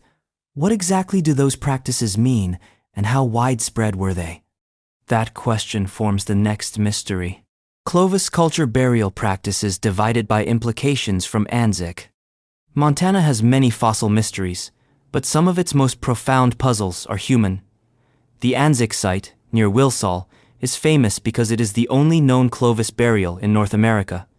A single burial, but one that has reshaped how archaeologists think about early peoples on this continent. At its heart, the Anzic site is strikingly intimate. The remains of a child, interred with ochre and more than 100 stone tools. The burial dates to roughly 12,600 years ago, placing it squarely within the Clovis horizon. For decades, Clovis culture has been treated as a benchmark for the first widespread human presence in the Americas, defined by distinctive fluted projectile points, mobile hunter-gatherer lifeways, and rapid expansion across the continent. But the Anzic burial complicates that narrative. The ochre alone is significant. Ochre has long been associated with ritual and symbolism. Its use in burials suggests a worldview in which color, earth, and body were bound together in meaning. This was not a purely utilitarian culture of survival. These people engaged in ritualized behavior, marking death with deliberate symbolism. But what exactly did ochre mean to them? Was it protective, sacred, or a representation of blood and life? Different cultures have used it in different ways, and without a direct line of oral tradition, we can only speculate. Then there are the tools. The burial included finely crafted projectile points, bifaces, and antler rods. Some were clearly functional, others too pristine to have ever been used. Why bury so many tools with a child? Was it symbolic provisioning for the afterlife, a way to ensure the child carried the full technological repertoire of the living into the next world? Or was it a statement by the community, demonstrating their skill, wealth, or devotion? The sheer number of artifacts makes it clear this was no ordinary event. The bigger mystery is whether the Anzic burial represents a common Clovis practice or a unique, localized one. If it were common, why have we not found other Clovis burials across North America? Archaeology is filled with Clovis kill sites, Clovis camps, Clovis tools, but not burials. Anzic stands alone. Does that mean Clovis people typically disposed of their dead in ways that left little trace, and Anzic is an outlier that happened to preserve? Or does it mean the burial itself was special, perhaps a rare ritual reserved for certain individuals or circumstances? Genetics adds yet another layer. DNA from the Anzic child shows strong connections to modern indigenous peoples across the Americas. This suggests cultural and genetic continuity, linking the ancient burial to living communities. But it also raises a dilemma. How should archaeologists interpret and handle such finds? For indigenous peoples, the Anzic child is not an abstract data point but an ancestor. The burial practices may hold cultural meanings that science alone cannot uncover. Reconciling archaeological analysis with indigenous perspectives remains an ongoing challenge. Ultimately, the Anzic site reminds us that Clovis culture was not just about tools and hunting strategies. It was about people, families, grief, and meaning. A child buried with ochre and tools tells us as much about values as about survival, and yet, so much remains uncertain. Was this typical or extraordinary, symbolic or functional, personal or communal? The answers are elusive, and perhaps they always will be. The burial is both singular and representative, a mystery that refuses to resolve neatly. And that is what makes it powerful. It keeps us asking questions about the lives behind the artifacts. But Clovis culture is not the only gap in Montana's record. Just as human burials leave us with unanswered questions, so do geologic formations. Many of Montana's formations yield only fragments of paleofauna, with entire ecosystems barely sketched out. Which brings us to another mystery. What did the lost paleofauna of Montana's lesser-known formations actually look like? What the lost paleofauna looked like in some formations. Montana's reputation as a fossil treasure trove comes from spectacular sites like Hell Creek or Two Medicine, where skeletons of T-Rex, Triceratops, and hadrosaurs have been pulled from the earth. But for every famous formation, there are others that remain frustratingly incomplete. The Kootenai Formation, the Telegraph Creek Formation, the Horse Thief Sandstone, each has yielded tantalizing scraps of fossils, but not enough to reconstruct full ecosystems. These are the blank chapters of Montana's prehistoric book, where we know life was abundant but can only guess what it looked like. Take the Kootenai Formation. It belongs to the early Cretaceous, a period critical for understanding the rise of new dinosaur lineages and the spread of flowering plants. Yet the fossils here are fragmentary, often unassignable beyond broad categories: bones without skulls, teeth without jaws. Enough to prove dinosaurs were present, but not enough to identify them with confidence. Were they early relatives of hadrosaurs, primitive ceratopsians, or something else entirely? Without more evidence, the picture remains blurred. The Telegraph Creek Formation is no less mysterious. This late Cretaceous unit should be packed with fossils, given its age and environment, but most finds are incomplete vertebrate remains. Paleontologists know vertebrates were there: dinosaurs, fish, amphibians, but the material is too fragmentary to reconstruct. Invertebrates are better represented, but they can only tell part of the story. Without vertebrate context, we can't map the ecosystem fully. Then there is the Horse Thief Sandstone, where dinosaur fossils have been recovered but none confidently assigned to genus level. The bones are real, the dinosaurs are real, but their identities remain unpinned. It's like finding footprints without knowing the species that left them. These fossils prove presence but not identity, a frustrating reminder of how fragile the fossil record island. Why are these formations so incomplete? Preservation bias is one explanation. Not every environment fossilizes bones equally well. River channels may scatter and erode remains. Sandy soils may allow bones to disintegrate. Entire populations could live and die without leaving behind fossils sturdy enough to endure deep time. But preservation alone cannot explain everything. Some formations are extensive, covering wide areas, yet remain consistently sparse in fossils. This suggests either ecological factors, perhaps fewer large animals live there, or gaps in our sampling. The irony is that these underrepresented formations may hold some of the most important answers. They occupy periods of transition times when new lineages emerged, climates shifted, and ecosystems reorganized. By failing to preserve them fully, Montana's record leaves us guessing about the very moments that could clarify how dinosaurs diversified and adapted. This loss is not just scientific, but philosophical. We tend to think of prehistory as knowable, waiting to be uncovered with the right tools. But the blankness of these formations reminds us that much of it is irretrievably gone. Whole species may have risen and fallen without leaving a trace. Ecosystems may have thrived for millions of years and left behind nothing but eroded sandstone. The past is not a complete archive, it is a damaged manuscript with pages missing. And yet, those fragments we do have are enough to keep the mystery alive. A bone here, a tooth there, a hint of something larger. They tell us that Montana's lost paleofauna was real, even if we cannot yet see its face. The silence of these formations is as haunting as the bones themselves, a reminder of how much we will never know. But not all fossils are fragmentary or vague. In some cases, they preserve moments so vivid that they almost tell a story.